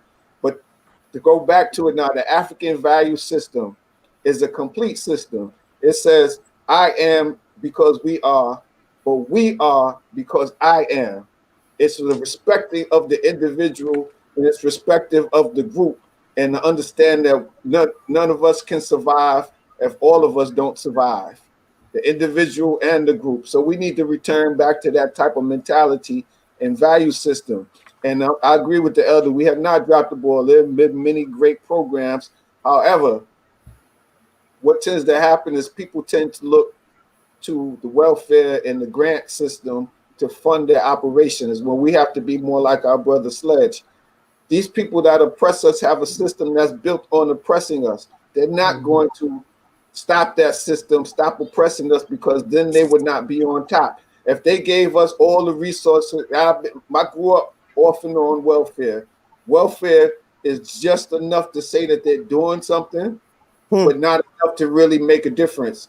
In all of the programs and the funding that they give to programs and the social welfare systems and the St. Christopher Hotel and all of it, they give just enough to say that they're doing something, but it's not enough to make a substantial change. So therefore, we have to be like our brother and fund our own freedom. Nobody's going to fund our freedom for us. Nobody's going to create the institutions for us. But we have to do it systemically. We cannot do it individually, or even Brother Sledge over up in the Bronx or Harlem. Our brother here in Brownsville, there's another brother in Brownsville, Q Butter, that's doing something. Myself, I work with young people when I can. I raised my brother. I did not just take my brother my mother died when I was 25 and my brother was 12.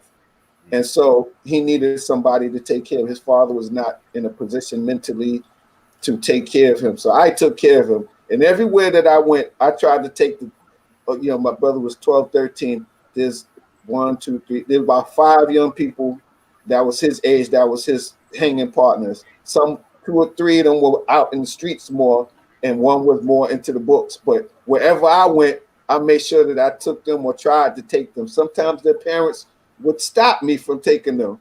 And those whose parents stopped me from taking them, I'm sad to say, 2 of them are dead, and one actually no, 3 of them are dead, and one is in jail down south. For he has a max sentence. I don't even know how long his sentence is, but I still try to reach out to him. And he tells me today, I wish that I had, paid it. I respect you, and a lot of young people that I did, I feel like the children, even though I don't have biological children, I'm an African. Every child in the community is my child. And that's the type of attitude that we need to adopt, even if their parents don't necessarily understand it. Every child is my child. And when you come with that type of intent, and whether it's just approaching a young kid on the bus where they're all hanging out and cursing. I used to hang out on the bus going home from high school, whatever, and curse or whatever, but I had a sense of respect. If I saw an elder person or one of my friends saw an elderly person, we say, "Oh, I'm sorry, miss, I didn't see that you was there." Now today, because we don't have respect and the elders are not reinforcing that respect needs to be given, that's lapsed. But we know we've experienced that. All of us here, I think, have experienced that, whether or not we chose to walk down the right path. And my brothers that went into jail, there's no shame in that. You know what I'm saying? Because the other day, I was having a conversation about Kevin Samuels, who's this guy that does relationships videos on YouTube. And my brother and I got into a conversation. He mentioned Steve Harvey trying to give relationship advice, and he's had several failed marriages. Well, I said, well, there's 2 ways to gain knowledge, right? You can learn from those who are successful, and you can learn from those that weren't successful what not to do so that you can be successful. So there's still a valid opportunity for all of our brothers and sisters who've gone down the wrong track to, guide our young people to avoid what they had to go through or what they went through, whether it was being knucklehead or because of the systemic attack on us. We still all have a vital role to play, but we have to be serious, and we have to do it in a systemic way, not hodgepodge. We have to. When I was a child, before my mother was a single mother. She was married, but they divorced. During that time, women wanted to go out and work, the feminist era. And my father was he worked at Windows on the World. And he said he didn't want his wife to work, which a lot of men during that age didn't. And eventually they split up. But my mother was a single mother that had a support system. See, we have an African thing called an extended family that we've let lapse. I had my uncle. I had an adopted grandfather. I had Miss Sandra up in the window looking out the window to make sure all the kids were doing what they're supposed to do, or she would tell their mama. We had an extended system of individuals and other mothers, second mothers, third mothers, adopted grandparents and stuff that we could turn to. So even if you don't want to join an organization, we could do that as individuals and families. Recreate our extended family system, strengthen our extended family system where it's at and needs strengthening. But we have to do it systemically because it's a systemic approach that's destroying us. It's a systemic approach destroying us in the school, so forth. Hold on. Yes, so, but with all due respect, I hear we keep talking about the past, but that currently doesn't exist, Queen. I mean, when we look at the current state of affairs, we're faced with a different dynamic. We're not confronted with those same circumstances in which, when we were raised, we had our elders in the proverbial village contributing to our upliftment and development. We're faced with a different set of circumstances today. So now, when the question was asked, did we drop the ball? Are we basing what we have done individually and our individual success stories? Or are we talking about all of us collectively and whether or not we're contributing to the development of our people as a whole? Because when we look at the conditions of our people in America collectively, we're in a very, very sad state of affair. So we're basing success on where we are, and I think we fail. If we basing it based on individual success stories, I mean, then we all have instances in which we've been able to contribute to individuals' development. I mean, I'm sure we all can speak individually about things that we've done to help individuals, but collectively, where we are as a people, I think I would have to say that collectively, we're not in a state where we need to be. and that would be failure, in my That opinion. Respect. I would if I like may, to, excuse me, I would like to slide right on in here. And I think and I believe that I want to say the brother is absolutely right. That was something that was sitting on my heart as well. We have we have we talk about the past, but we need to find out what remedy can work with our children for today. Because remind you, we have a person like myself. When I walk by and I see a young man with his pants down, I would say something like, um, you got to stand in your pants or stand in your underwears. And he go, oh my goodness. And he wind up pulling up his clothes and say, my bag or whatever, ma'am, you call me whatever. At the end of the day, it's all respect. And it worked. And I have done it several times. And it's all about the approach, the way we approach our youth as well. Approach them in a loving, kind way. You can't approach them with the rah-rah, because that's what kind of time they on. They on that type of time. So I know Brother Prince is going to speak. I shortened mine, so Brother Prince, go ahead. You can speak now, brother. No, I was just definitely appreciate this bill. When I was incarcerated, I did a lot of years, several stints in prison, before, like one of the other brothers said, before the light came on, and I had to, really take ownership, in myself and what I was doing, in order to better not only myself, but to give back to the communities that I once helped destroy.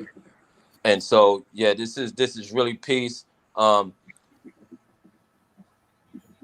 like one of the brothers said, these type of conversations got to continue. Collaborative efforts has to be taken in order for us to continue to grow, because it's real peace to have our separate, different entities, but the bottom line is that we're all moving towards the same goal.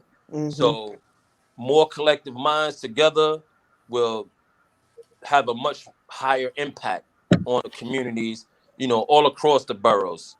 And yeah, that's what I just wanted to say, and I definitely appreciate it. Like I was saying, like while I was incarcerated, it came to a point in my life where I was tired of being in the yard. I was tired of playing chess all day. I was tired of working out all the time. Where it came to a point where I needed some mental stimulation, conversations that were important to me, important to what I wanted to do and achieve in my life. And so, I went a lot of years until I met the God I be. And we had so many intellectual discussions, debates, arguments, agreement, everything, which really just helped me grow mentally, helped me grow as a man, to really see different aspects. Because I used to be at a point where, I had tunnel vision. I saw it my way. If you ain't see it my way, the hell with you. I don't want to hear nothing. This is not. And I knew that wasn't the path to take when you're trying to, get to a certain point in your life, and when you're trying to, effectively collaborate with others. And so, you know, right now I still do a lot of stuff, academically and stuff, but it's conversations like these that that I yearn for and that I appreciate. So I want to thank all of y'all brothers, my sis Shanice, love you, Love you too. Ivy, love you. You know what I'm saying? All y'all brothers, continue your great work. I gotta make it out of this snowstorm. It's getting really. I'm looking out the window. It's getting worse and worse. So I got to get on this road and get out of here. So I'm gonna have to leave the show right now. But Okay. I look forward to trying to, some type of effort where we can, collaborate and do some great things. Oh yeah, we're gonna make sure that work. Or I would love to see all our brothers to get together and actually be in one setting, not on Zoom, not on StreamYard, and be in one setting and come up with a master plan for us too, because our women, we need to see this. I'm always in the midst of this. Our women need to see this because at the end of the day, we need to know what we need, what we want, what kind of man we're looking for. A lot of us are lost, and a lot of us disrespect our men because this is what we saw back in slavery days. And enough is enough all around the board. And I'm going to help on my end because I was once like that until the God I be came into my life and showed me another way. So with that being said, I'm going to hold my part and say, I'm sorry to the kings. You know, not everybody could be a king. Not every man who's 40, 50 years old is a man. You know, so with that Right. being said, I want to say peace to all of y'all. I definitely appreciate y'all having this great build. And I want to see y'all come together as a whole and help us grow together. So with that, I say peace. All right, peace, y'all. I gotta hit the road. Be All All right, safe. peace, brother. So right, peace. we gonna get some callers. Hold on, do you have a couple more questions, Shanice, or we just gonna get the callers? Well, we can get the callers in. Let's get the Okay, well, let's callers. start getting these callers in. Go ahead and talk, and as I get the first person. Okay. So I would love for everybody, those who's watching, to please get this book, The Willie Lynch Letter. And it's basically, I know y'all brothers know what it's about, but a lot of people don't know about this book. It's basically explaining to you or speaking to the person who's reading how to make a slave. They talk about how to make a slave. They talk about the breaking process of African women. These lessons and this right here is we need to have the Negro marriage unit. They talk about how the women, can you please put your phone on mute, sir? How the dark skin and the light skin, how going against the dark skin, the light skin, the men, the women, the youth black man, the youth black male, you know, how they put females, young females against the young older female. All this gotta stop. Like we all said, all this is being designed and is all in the books. And some of us don't pick up books and read these things. But Sis, sis, can I? Yes. that book has been out for years, and actually, it was a slave owner that they Yes. brought into the United States to teach other slave owners on Yes. how to control their slaves. And Yes. here in 2021, light skin is still against dark skin. That's right. Break up the family home, prison industrial system.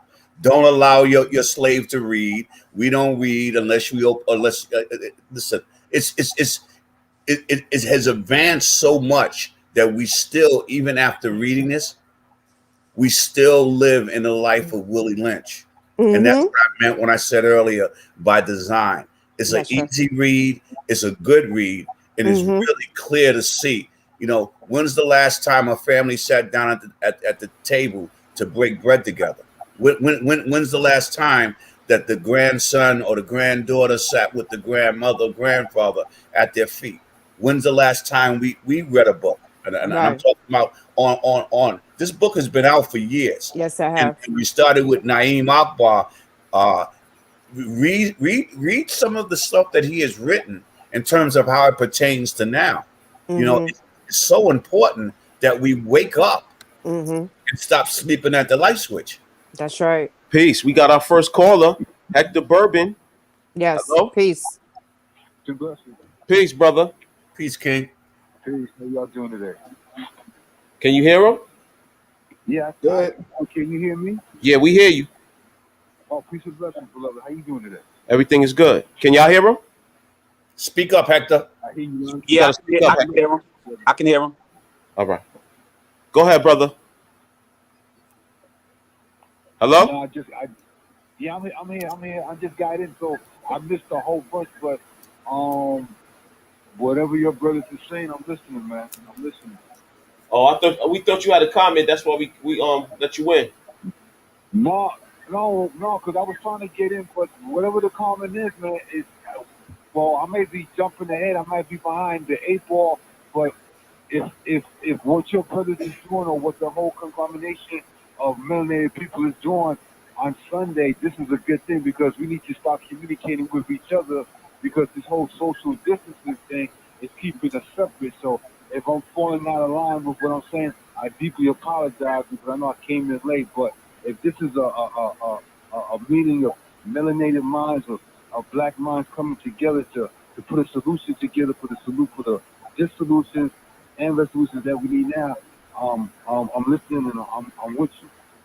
Well, you never out of line, my brother. This right here is the Speak Your Mind podcast. We come on every Sunday at 1 p.m. This conversation is basically about the things that are going on in the community and how it affects the black family in general. We come on here every Sunday at 1 p.m. We speak about a current event that's going on, and then we add on to it our scholarship, our literature, our experience, so that we can come to a common conclusion as a family and as a unit. Understood. All right. Understood. So speak your mind. Whatever's on your mind, you could call in. You could call in here on that Sundays at 1 o'clock, and you can speak about it, and we'll definitely add on. So with that, I say peace. We're gonna get to the next caller, brother. All right. Well, appreciate that. Well, brother, let me throw this in, because something that you just finished saying, I do drywall construction, framing, taping, building stuff like that. So if you have a program for young brothers and so forth that want to start learning some type of career, let me know, man, because if I can teach a trade to some of the young brothers, because right now a lot of our people don't have any jobs because they're cutting out jobs and everything used to be self-employed. So if there's a skill that I can pass on to a brother, even to a sister, let me know, man, because I got a bunch of skills, man, that I know right now we can start using them to self-employ ourselves if it's possible. Well, if you feel comfortable, give your number. My number is 347-331-3980. My name is Hector Bourbon, and I work in home improvement, drywall construction. All right. That's peace. Man, if there's anything that I can show brothers to gain a skill, because right now I know a lot of young brothers that I'm talking to right now have no skill, and right now I'm trying to pass on my skills to them so they have some type of employment, because summertime is going to be here in another, let's say, 60 days, and if these young brothers don't have some type of skill or an idea of a skill to make some type of employment, either online or offline, it will be a big issue. So again, if it's something that I can offer to the table and so forth, my skill set, let me know. All right, that's peace. We definitely, matter of fact, we're gonna have you on in the future because I remember you gave a build at Toro College at the Families United for Solutions too. So we definitely gonna have you on in the future. All right. Oh, that's peace. His number. His number is 347-331-3990. 331-3980. Oh, 80. 347-331-3980. Put that in the chat, Shanisa, right? Yep. All right, peace, brother. Thank you. I appreciate you. I yield my time back to you, beloved. Peace. All right. Another great book that a lot of us women need to read is The Goddess Black Woman. I love that book. It gives structure. It talks about how to act as a woman, as a queen. So that book is really good and helpful too. Peace. Welcome to the Speak Your Mind podcast. Yeah, this is Brother Mark. Brother Mark, we hear you, brother. I just want to say that it is great to see so many of my brothers on the call. We must continue to connect the dots, and we must reach our young people before they reach prison. And we must continue to have Rites of Passage programs. Mm-hmm. And I look forward to see you brothers on Please United for Solutions.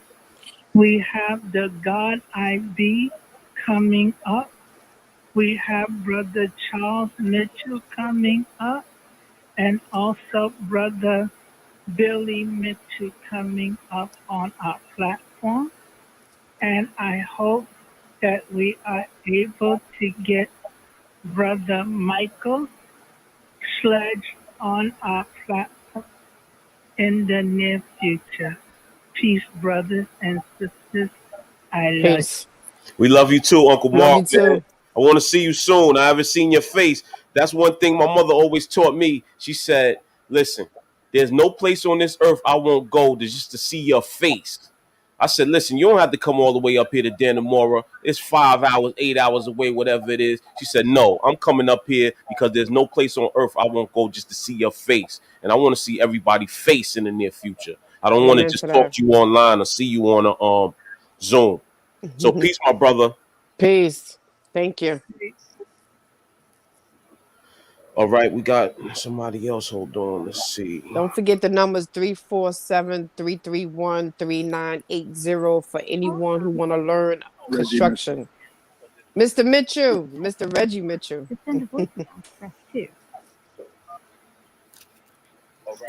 Peace.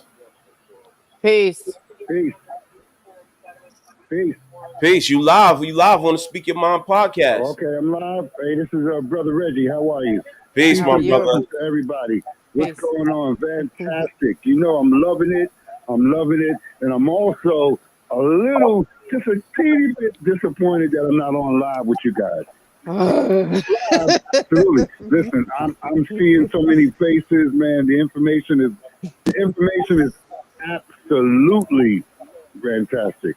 You know, I'm seeing Mychal Sledge up there looking distinguished. And, I want to give a shout out to Brother Moshe. He don't know who I am, but we are family. I'm Billy's brother.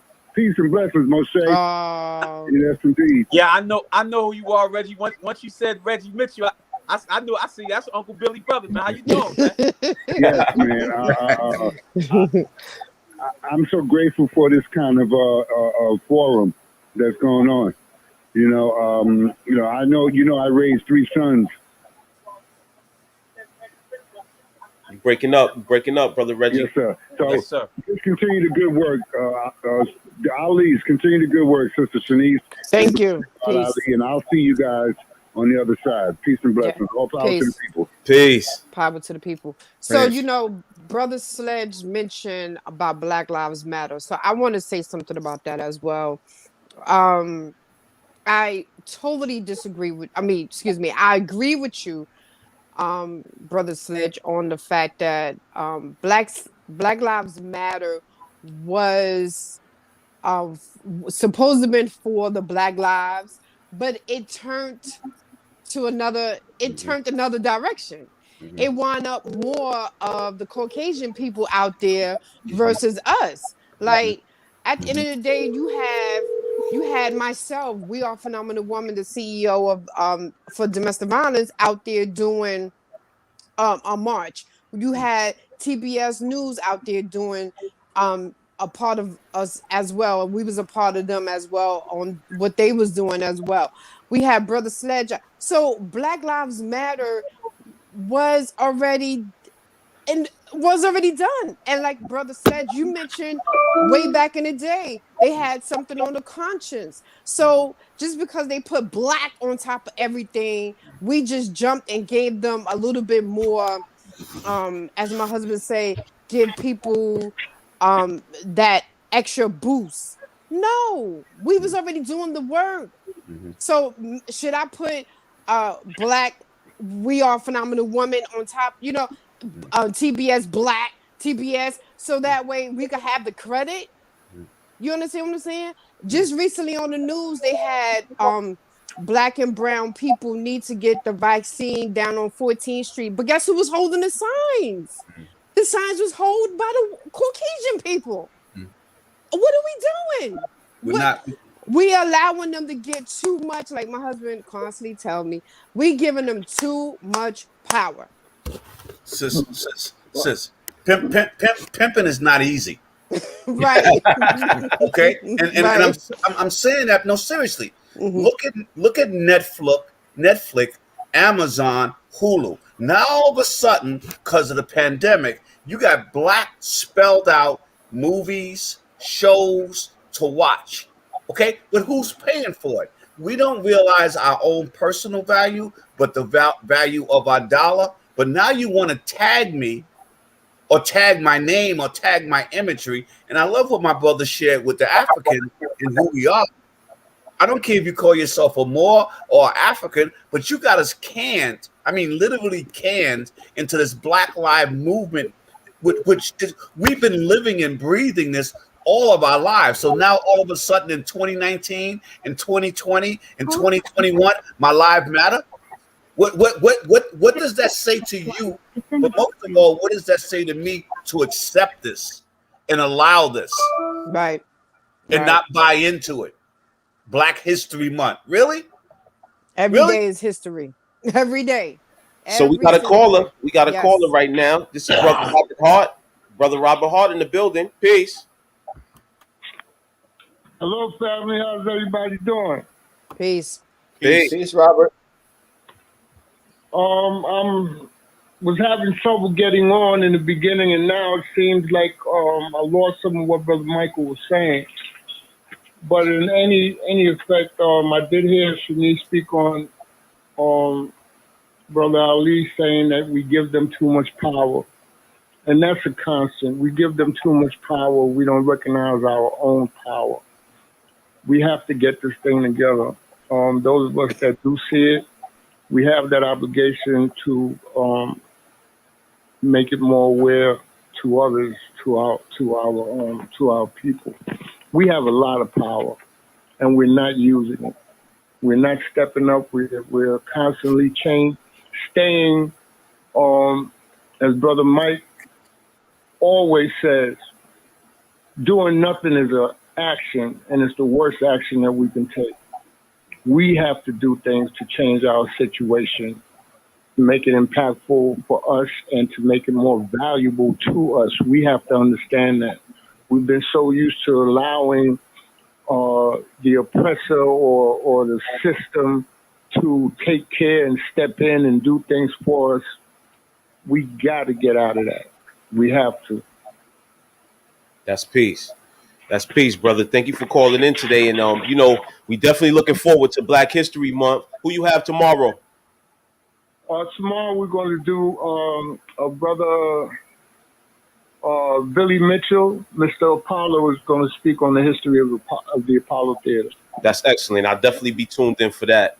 And I agree with Brother Sledge. Black history is every day. It's not just on the month of February. Right. So we definitely going to keep this going even after Black History Month. And I like what Families United for Solutions is doing, because y'all always allow people to come in and give their scholarship, give their information and their experience. And with that, I say peace, brother. Peace to you, my brother. And we'll continue to do that. And we're definitely going to continue with the Black history throughout the year. We're going to definitely start that program going. Absolutely. Right. Peace. Thank you. It's funny because the guy who was in office in the White House not too long ago, he mentioned if we educate them on their history, that we're teaching them how to hate. What? How? We invented so much. We invented damn near everything. I just did something on my page. Who did the traffic light? It was a Black man who did the traffic light. So with that being said, they don't want us to know our history. They don't know how powerful we are. They don't want us to know how we are inventors. We can make things run. We can do things around here. They burnt the Black the God I be, can you help me with this? When we had our own Wall Street, Black Wall Street. Black Wall Street, Tulsa, Oklahoma. They burnt that down because they didn't want us to need them. That is the problem. If we fall down on our hands and knees and say, we need you, they will be like, that's a good boy. That's a good girl. That's a good nigga. You know what I'm saying? So, but now since we're seeing all the things that's going on, we are starting to really connect with one another. And another message that they do is they kill off the leader. They don't want no Black leaderships. They don't want nobody. Okay, I need to relax. Okay. We got a caller. Stay who you are. Caller. Hello? Hello? Y'all can hear me? Yeah, we hear you. You live on Speak Your Mind. This is Joseph P. Langdon. How Peace. y'all doing out Peace, peace, peace. We I doing have an great. issue that I want to address. And the issue is this. You got to speak up, brother. I said I have an issue. I have an issue I want to address. My Mhm. name is Joseph P. Langdon. Okay. And my issue is they have so many different people who speak about prison reform, that speak about helping people coming out of prison or giving them a situation where they can help themselves.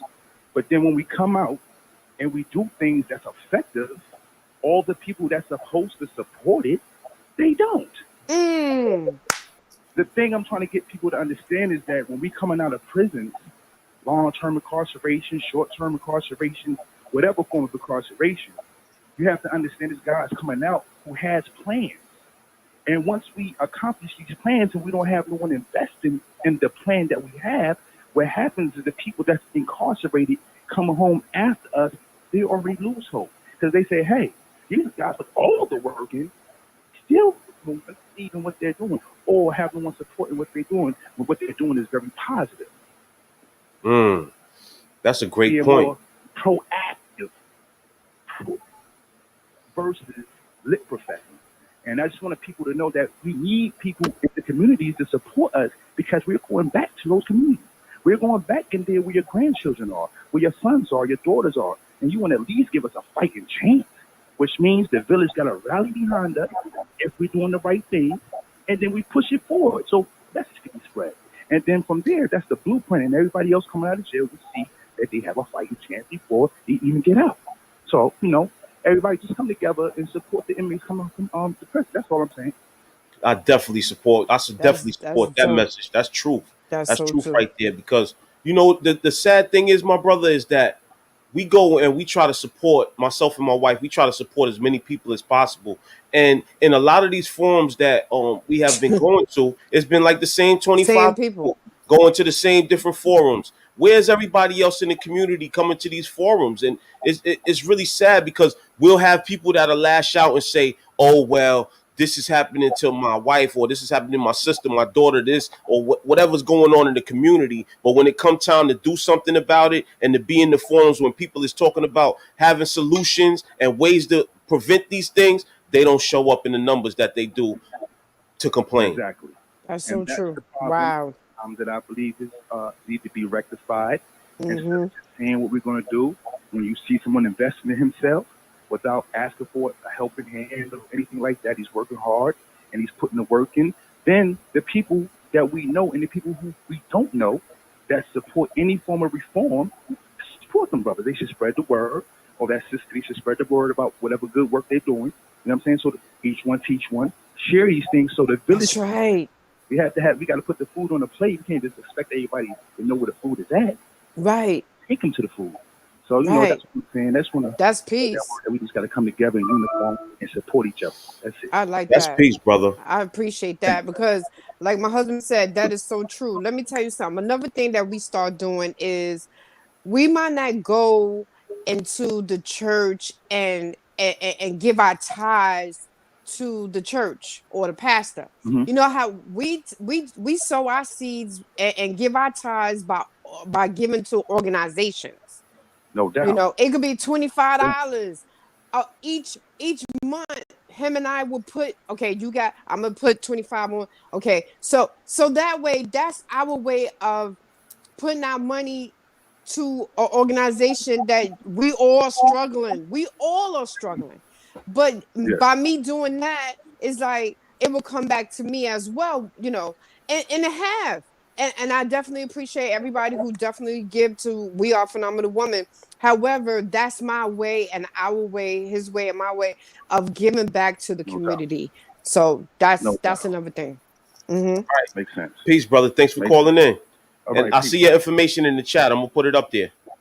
All right. All right. Peace, my brother. Okay. Wow. We have somebody else just called. Hold on, let me call him back. Go ahead. Y'all can add on. What, Brother Sledge, you have something to say, Brother Tiny? What's going on? You kind of quiet, Brother Tiny. What's going on? I ain't never seen you be quiet. Come on, talk to me. No, you know what? I'm just listening to everything because I'm just getting a hand on everything. You know, it's some things I agree with, some things I don't. And you know, I'm not a very controversial person about a lot of things because we all teach and do things the way we see and the way we see fit that it should be done. I'm just listening. I love this. I love this panel. You understand? And you know, and I'm just listening more and more and more because, like I said, the bottom line for me is I get out on that streets and I touch people.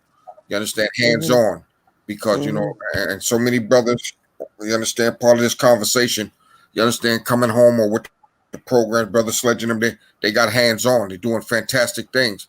But I'm a streetwalker. You know, they streetwalkers, but I'm just listening. I love it. I love it. I'm just listening. Well, you know, a part of us is we all going to agree and disagree with, you know, whatever, but always be respectful for whatever opinion we might have. You know, we grown. We should know how to by now. And if we are disrespecting one another, I definitely will be like, we need to hang up on that person. Peace. We got Brother Hodge on the line. Brother Hodge. Yes. Peace. Yes. Hello. Peace, brother. We got you. This is the Speak Your Mind podcast calling you back. This is what? Speak Your Mind podcast. You called in? Yeah, who is this? It's the God I Be. Oh, Jolly, how you doing, the God I Be? Yes, sir. What's up? Peace. Yeah, we're just calling you back. We know you called in earlier, but we do the call-in section at the end. Yeah, we tried to get it earlier. What's happening? Peace. Yeah, we just had a great discussion with the brothers about rites of passage, so forth and so on. So we just wanted to touch back base with you in case you had something to add to the conversation. Well, no, I couldn't get in. We couldn't get in. Robert and Mark and I couldn't get in. Copy? Copy. All right, Okay, so thank you. Thank you for calling in, though. Thank you for your support, man. We'll speak to you later. No, always. We'll get in next time. Thank you. We wish we could have got. How did it go? We got you live right now, but listen, the call-in section. The call-in section is at the end of the podcast. Y'all can't call in the beginning because we got to have our people speak about what they came to speak about first. All right. Okay. So what time? What time will that be about? So usually we do an hour and 20 minutes. So the last 20 minutes would be the call-in section. But this one was 2 hours because we had a lot of people on the line. And it was a great conversation. So well, the next time around then, okay? All right, peace, my brother. Peace. Peace, and much success. Thank you. Likewise. I can. I'd like to add. Go ahead, brother. In here. I want to speak to history and the Black Lives Matter piece, and Brother Reggie Mitchell has commented up right now. We need to establish coalitions. So what we're doing right now, I could tell you all from my work with those of you who don't know, I work with Dr. Leonard Jeffries, Professor James Small, and many others that are institution builders. And the same conversation that we're having on this grassroots level is going across on other places around the country in the grassroots level.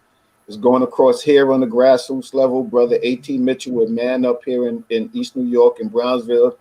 He's trying to build a coalition of 500 men in each of the 5 boroughs. But the last time I was on the call, it was not just folks from New York City. It was folks from the Midwest. It was folks from down south on the call, and they want to spread the movement. So the work is being done. We do need more of it, as we all said, because the individuals and the organizations as it is not enough.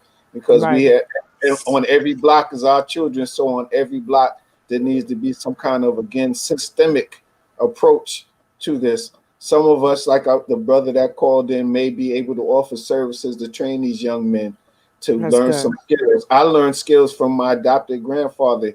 He was a contractor, and that's how I learned the work ethic. He was a contractor and a super for a building. So every weekend when I went over to his building, my job was to sweep or from the top of the top floor down the hallway, go up to the top and sweep that down. And then most of the time he mopped, but sometimes I mopped. I had to clean the backyards. When he had contracting jobs, he showed me how to paint started with painting the molding and the woodwork, and then he had me do rock and spackling. So these are tools that all of our young men should know how to do something with their hands, if only for to take care of their house. There's young boys out here that don't know how to be the man of the house, and those are skills that you need as the man of the house. But I want to go back to the history piece quick before your next caller.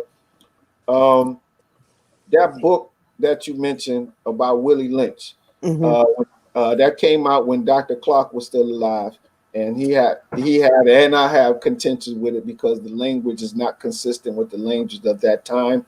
As a person who studies history, and it seemed like the book is pitting black folks against black folks when it wasn't black folks against black folks. It was black folks being used against other folks. So that same thing with the light skin, dark skin thing, that was a strategy that the Portuguese used in Brazil.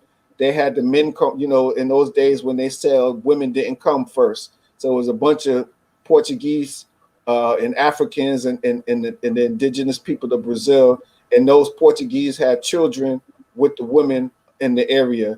And then they used those mulatto children against the darker skinned ones like us, the ones with more pure African blood. And they did that. The Portuguese did it. The French did it with culture. They maybe not. They did it with culture and the mulatto thing. In Louisiana, the French had these quadroon balls where they would have young black girls or mulatto girls come, and they would pick a girl that would be what we would guess call a concubine or a kept woman. And there's even a movie about it. I forgot who one of these famous folks says it was a star in the movie. And she was a light-skinned woman, and she had a French man that was married that took care of her, and while he had a wife. And eventually they get tired of them and let them go, and then they're destitute because they have no resources, and they pick another girl to be their concubine. These are systems that they built, but this was not us coming out. We can't say this is. There were many atrocities during slavery, right? But we can't just say it's because of slavery. It's more recent things that happened that are the cause of this. Because coming out of slavery, black folks who were told they couldn't get married, black folks who were married and the husband or the wife was sold off, when they got off those plantations, they went looking for their husbands and their wives, and they found them. There were young people that did orphans on the plantation. There were elders on the plantation. Those elders became our Aunt Johnny May and Uncle Jimmy. They wasn't biological kin to us, but we still had an African value system. Hello. Family. So, and out of that system, we were able to get hundreds of millions of acres of land and start farms, even though there was what's the type of farming? I'm sorry, excuse me, brother. Can somebody mute their phone or something? Yeah, we have a caller. I was just waiting for the brother to finish his point. Okay, but he's not done yet, and that's too much noise. Okay, but we can't just blame it on slavery. There are more recent occurrences and things that have continued the degradation past slavery. So we need to look beyond that. But history is the tool that we use to get back our value system, to see what we did in the past. Our brother Michael and them can tell you some of the things that we did in the past. I remember when I was a kid that there was Sonny Bupadika Carson and others used to go to these construction. There's no use for our brothers to fight or learn trades if they can't get jobs. They're giving all the low labor jobs now to Mexicans and Central Americans and South Americans. But Sonny Carson and the brothers used to go out to these sites and fight. But our young people don't know that history. They need to know that history because that's a strategy that they use. You're not going to build anything in my community if you can't give us jobs. That's what we say. But they don't know that strategy. That's where our history comes in. There's many great things that we did that was knocked down or defeated, or they pull resources from, like the not-for-profits that we spoke of. They don't give them or they give them a one-time grant and then they can't get a grant to do all the fantastic work they've been doing. We need to know the history because we need to know the strategies and how they worked and what failed and what we could, and then from that figure out what new we need to add and what we could try again. So history is a vital component to us. History is not just, that's the past. History, the best. Dr. Jeffries has a thing with the 6 levels of knowledge, and he explains it. But the highest level of knowledge is practical, making the information that you gathered practical, putting it to work. So that's the purpose of history: finding out what was out there, what we've done, and then figure out if we can use that now or what we need to create to add on to that. But we don't have to reinvent the wheel. We have That's many right. things that we did. We just need to learn that history. That's right. So, with that, with that right there, you come up, or everybody come up with a business plan, right? So you add some of the old, and then you put some of the new. You know what I'm saying? And then that's how we could go out and teach as a business marketing or curriculum. Either way, we have to get to them some kind of way. We having this discussion for a reason, to see who's on that same wave. But now, what's our next step? I understand that the brothers already have, y'all brothers already have something in place with the youth, but we need to start getting the mass amount of youth. And how do we go by doing that? By putting some of the old and put some of the new and come up with a curriculum. So with that, I say peace. To God I be. Do you say you got a caller? Well, we lost the caller. Whatever. But anyway, we about Okay. getting ready to close out because we've been on for 2 hours, and I know everybody got to get ready. I don't know if you're going to watch the Super Bowl tonight or what you're going to do, deal with the family. It's Sunday. I know y'all probably got other things to do. But before we close out, I just want you to have these questions in mind when you close out. The questions are: how do we bridge the gap, and what is your plan to teach the youth a new way? So as you're closing out and you're giving your information, please expound on those 2 points. All right, and we're gonna start with the brother Tiny, Marion, Frampton. Peace. Yes, sir. Peace. Well, my way of trying to bridge the gap between, you understand, me and the young brothers out there is like I said, I'm doing hands on. I've been doing hands on for the last 3 years, and I believe, it's like we spoke a lot about Black Lives Matter and this and that. I'm not a fan of it. I say we take advantage of it the same way we had to take advantage of the Constitution of the United States. It wasn't written for us, but we use it today, and we use it where we can to, you understand, and make people feel that all men are equal, because they never thought that we were never equal. And this is what I say: we have to go out there today, and we have to use what we can. We got more white folks in Black Lives Matter than we got black folks, but we got to use it to our advantage.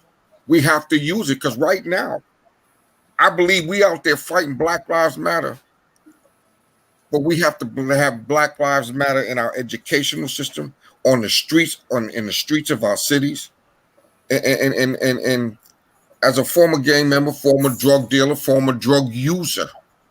I'm 65. I just got my bachelor's in 2015. I'm about to get Congratulations. my master's. That's right. I'm going to say, about education and learning. I never knew I had dyslexia until now. I have problems reading, but I went and got my master's. I'm going to get my bachelor's. And Brother Sledge, I'm real honored to meet you here today, because in my journey as a former black spade from the 70s, and the black spades wasn't formed to be a gang. My elders are from the Nation of Islam. You understand? And from the Black Panthers. We were supposed to be here to do different things, support our communities, fight for our communities.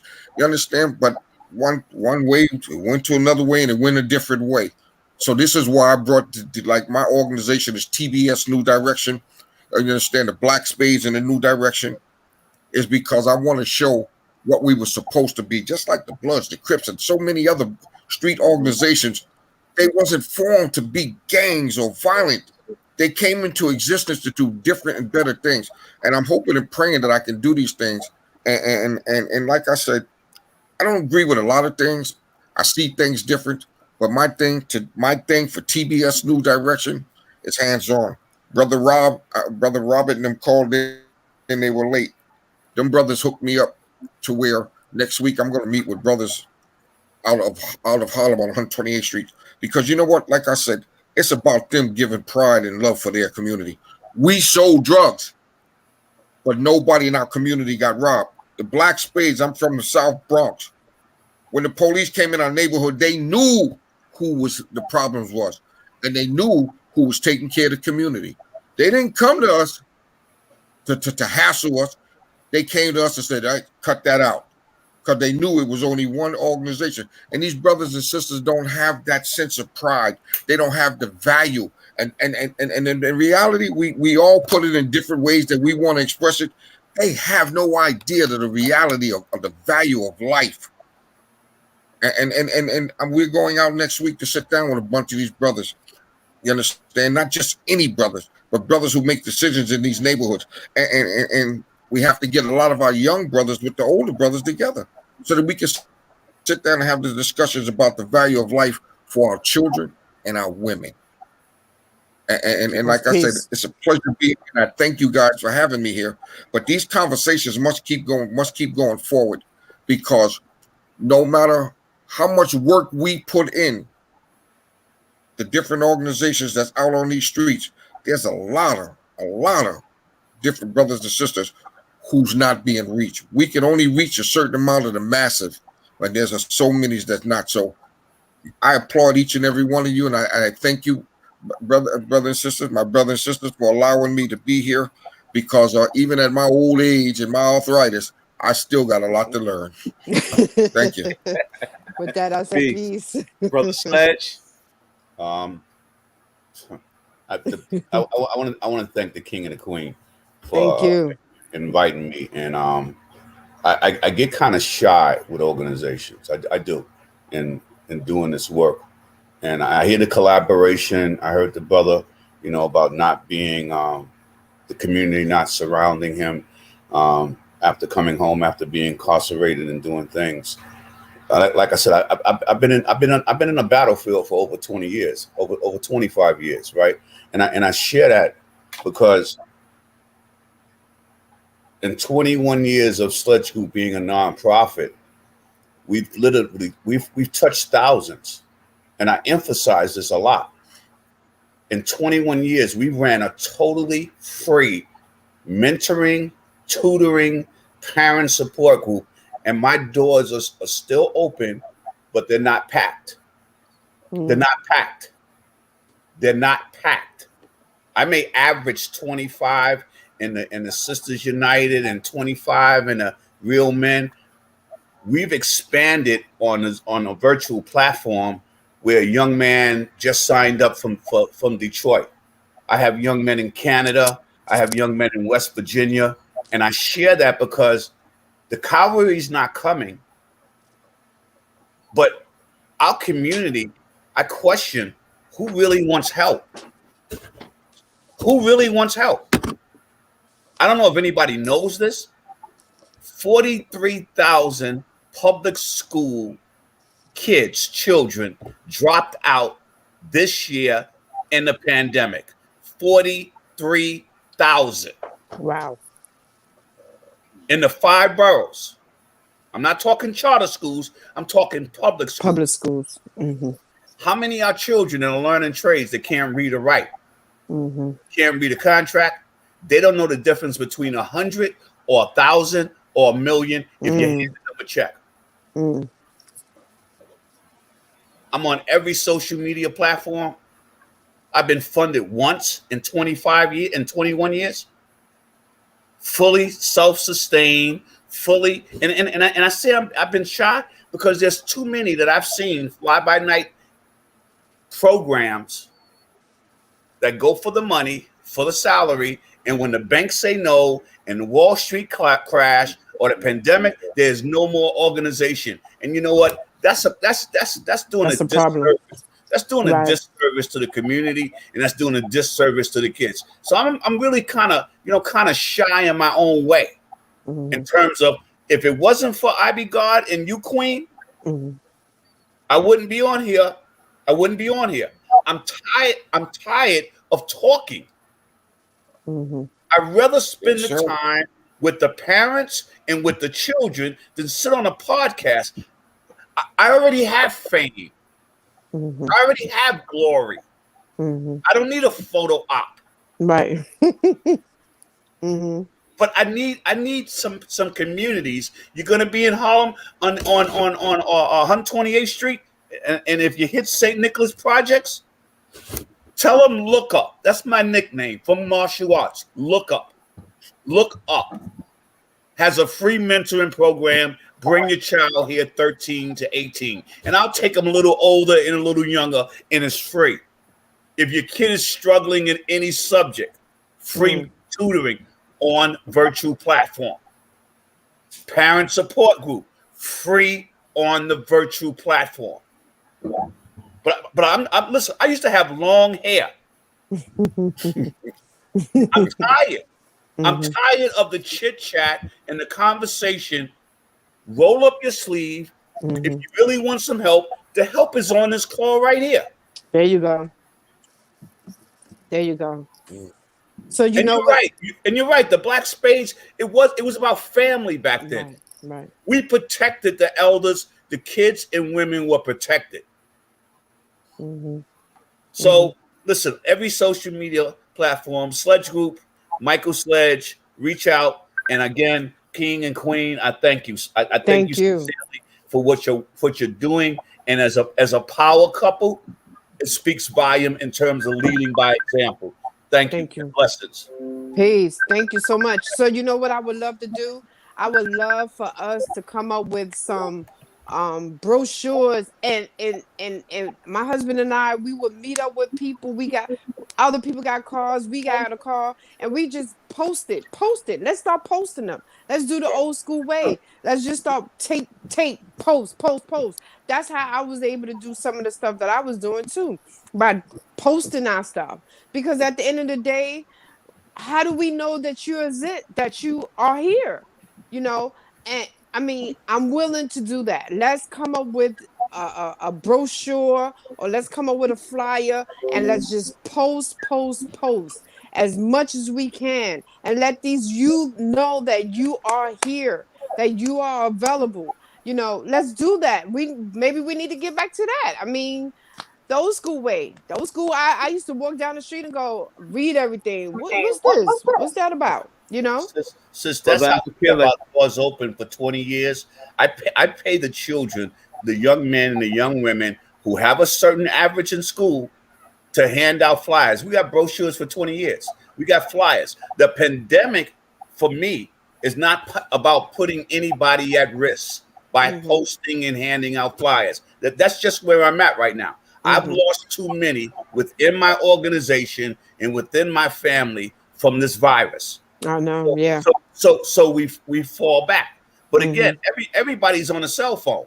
There's not a social media platform that you can't find Sledge Group on. Right. That's right. There's not one social media platform that you can't find us on. I'm old school. Just like the parties we used to go to, hand out a flyer, stand in the subway, go to the school. These young men and young ladies make money from me, out my pocket, cash, not minimum wage, a little more, for handing out flyers. But it's not safe now. Yeah. It's not safe. Right. Which is why I'm willing to do the virtual platform, which is another way to reach our young. They're more technically skilled than they are reading, writing, and arithmetic. That's reading, true. writing, and arithmetic. They're more technically skilled. That's true. Okay. Well, I Peace, would like brother. for everybody to share the video. Share the video, please. Yeah, you're right. Share the video. That's correct. Brother Asukile? Yes, I'm sorry. I was just Big Brother Sledge. I just was looking on IG to follow you, brother. So I wrote that. I don't know if you guys have seen. I've been trying to write folks' information down as I see it posted. And so I believe in communicating and coalition building. So I've been doing that since like I said, I'm 52. Since I was in I didn't finish Brooklyn College, but since I was in Brooklyn College, I've always been part of some movement, fighting for the student strikes to keep tuition affordable for the young people. I work with Dr. Jeffries, so every week we've been reaching out. Just the other day we were on a platform that was in Kenya and Germany, headquarters in Kenya and Germany. And then we've been doing, like I said, there's people building coalition, talk about building coalition. One thing I believe that in moving this forward is we have to use the tech as our big brother said. These young people are on this technology. So it's easier. I mean, it's COVID, so everybody's pretty much staying at home unless they're going to work or somewhere. They're not on the streets, so it's hard to do some serious outreach with young people. But you can do it on these Instagram and Facebook and whatnot.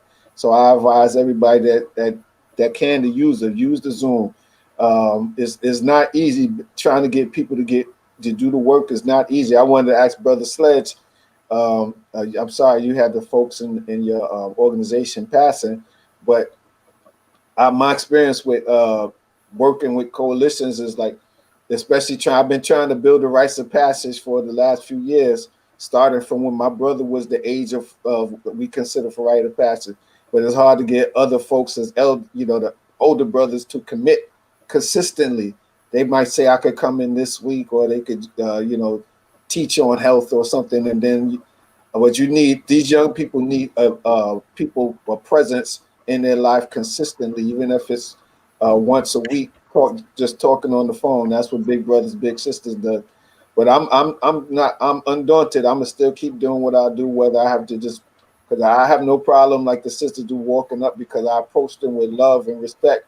We're talking to our young people and say, like for instance, when I was saying about the kids cursing, I would go up to them and say, I didn't talk loud, try to embarrass them. I go up to them where only they could hear, and I say, I know y'all having a good time. I've been there, but you need to be mindful that we have elders on this bus, and it's about respecting them.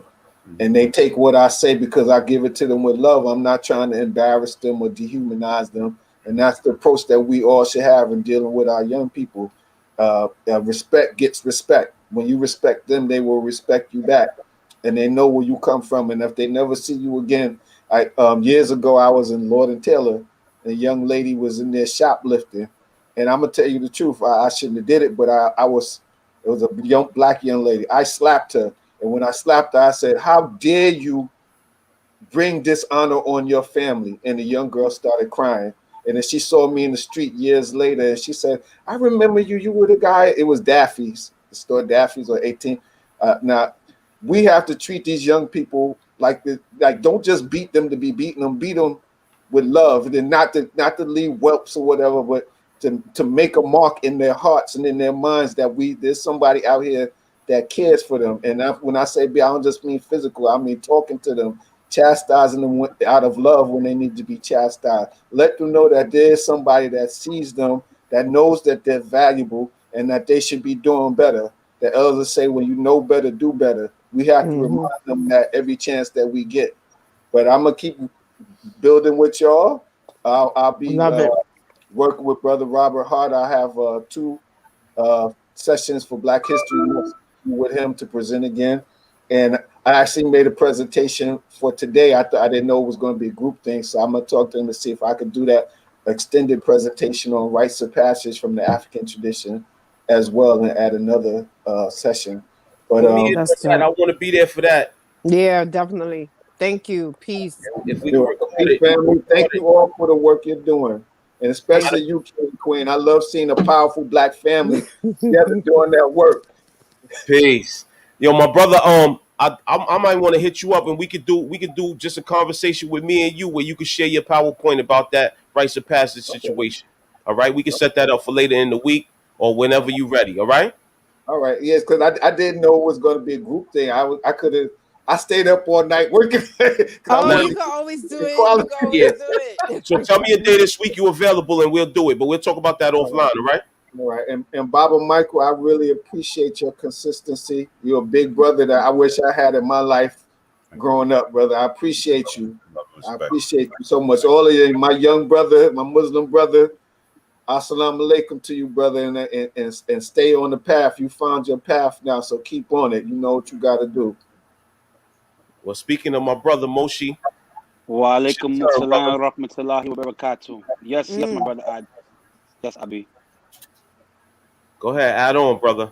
No, I had missed the question, because I went to go offer Salat. I heard my wife say that they asked. She said they asked something. I don't know what they asked though. That's Okay, exactly so how she said it. So the question is, how do we bridge the gap, and what is your plan to teach the youth in a new way? And close out with your information and what you're doing in the community, so people can get in contact with you. well, that's a great question. But Brother Tiny mentioned it. He mentioned the work that he's doing in regards to um, the new invention of the black spades. Although he's no longer a member, actively involved in the group, he's still doing some of the work that they initially set out doing. So I think we have to engage the community. We have to be upfront with them. I mean, we have to meet them where they're at. We have to speak the language of them. To answer your question, I'm doing a number of things. One, I am a youth employment mentor for the Center for Community Alternatives, as well as Neon Works, which is at 25 Chapel Street, downtown Brooklyn.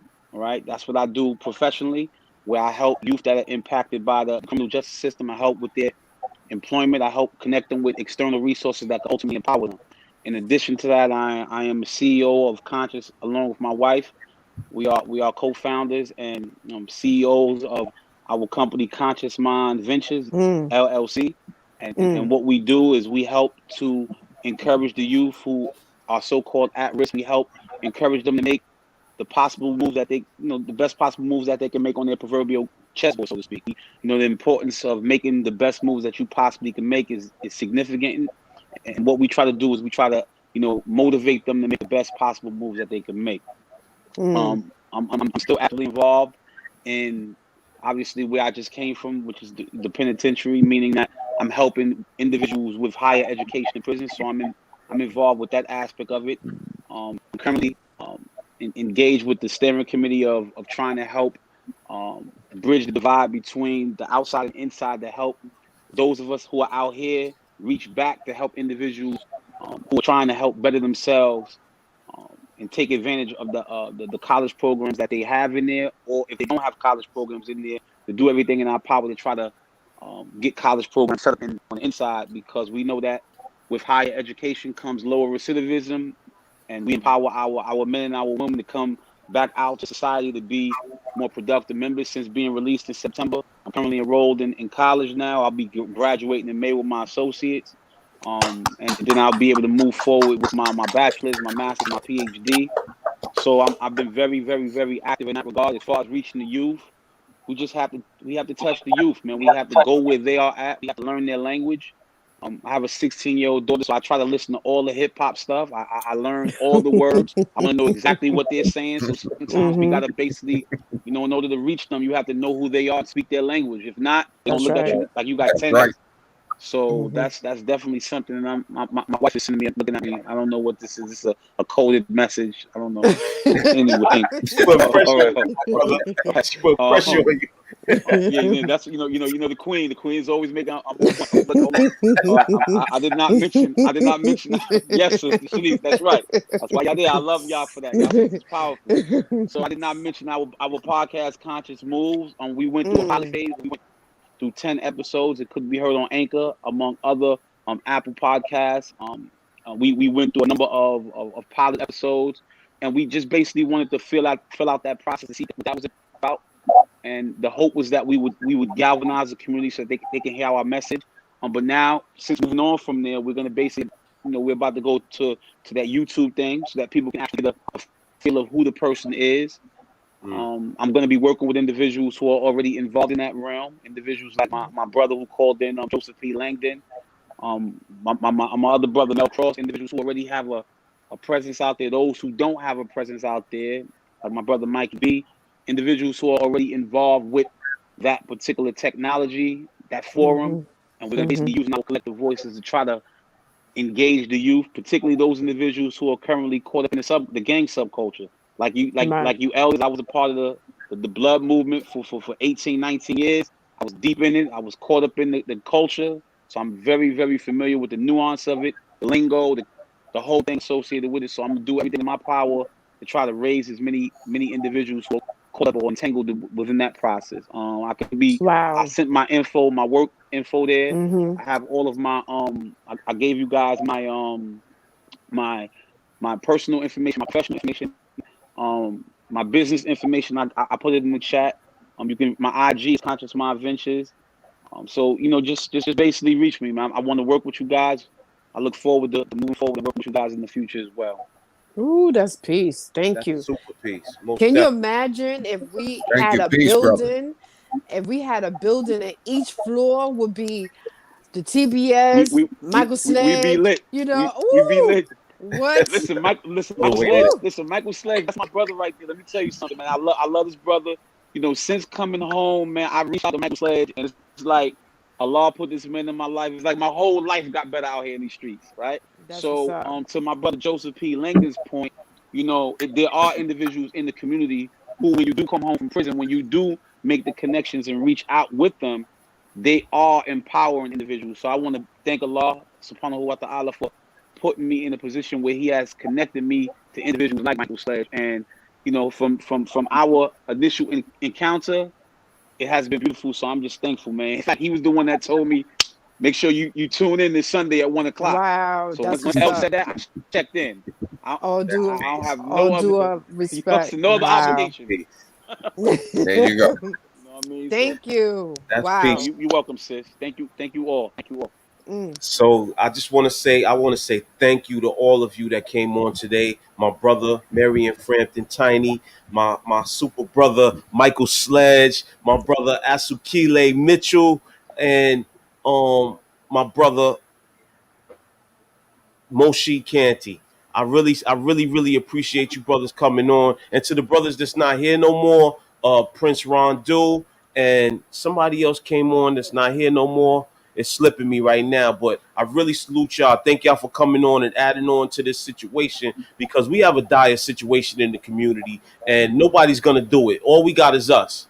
That's We right. got to get out here and actually put our feet on the ground and do what we have to do. Myself and my brother Prince Rondu, we started our mentoring organization called Mentors Against Drugs and Guns Through Experience. We started it during the pandemic. We went and got our 501c3 recognition. We filed with the Department of State. We're gonna be based out of Brooklyn. In the I forgot the section of Brooklyn, but anyway, 43 George Street in Brooklyn. We got a building over there. That's one half of the building is the church, and we want to do the mentoring organization on the other side. Now he's been dealing with the youth for about 3 to 5 years now since we came home from prison, and myself, I'm dealing with the substance use aspect of it. I have become a certified recovery peer advocate and a certified recovery peer advocate trainer. So I'll be able to train individuals so that they can get certification with New York State as a certified recovery peer advocate. Now that's my contribution to this community. I want to make sure that all those that are coming home from prison are employable. Our youth that want to be able to mentor other youth are employable, and our women that are going through domestic violence are able to be advocates. So we started, my wife and myself, we started I Am Phenomenal Unlimited as a profit branch of her We Are Phenomenal Women, and we did that with the Trump check. So Yes, we I know a did. lot of people went out there and they bought their TVs and all of that with that Trump check. We said, nah, we're gonna take this and we're gonna file with the Department of State and start I Am Phenomenal Unlimited. And this podcast is being brought to you by I Am Phenomenal Unlimited. I Am Phenomenal Unlimited is a mentoring.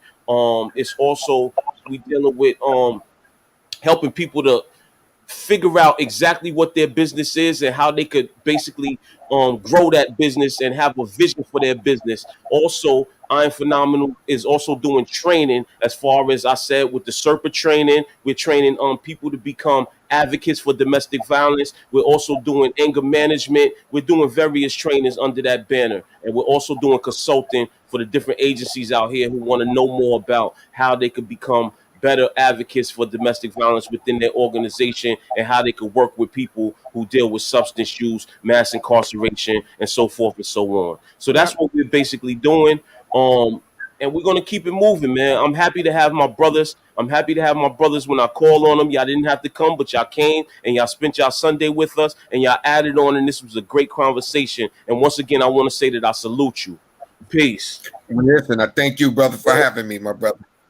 All right now. Peace. Man. Thank you. Y'all Hey, take care, sis. Take care. Nice meeting y'all, man. Take care. all Likewise. right. Mhm. Peace. Love y'all. Peace, man. Salam alaikum. Peace. Walaikum Asukile, salam, salam brother. alaikum.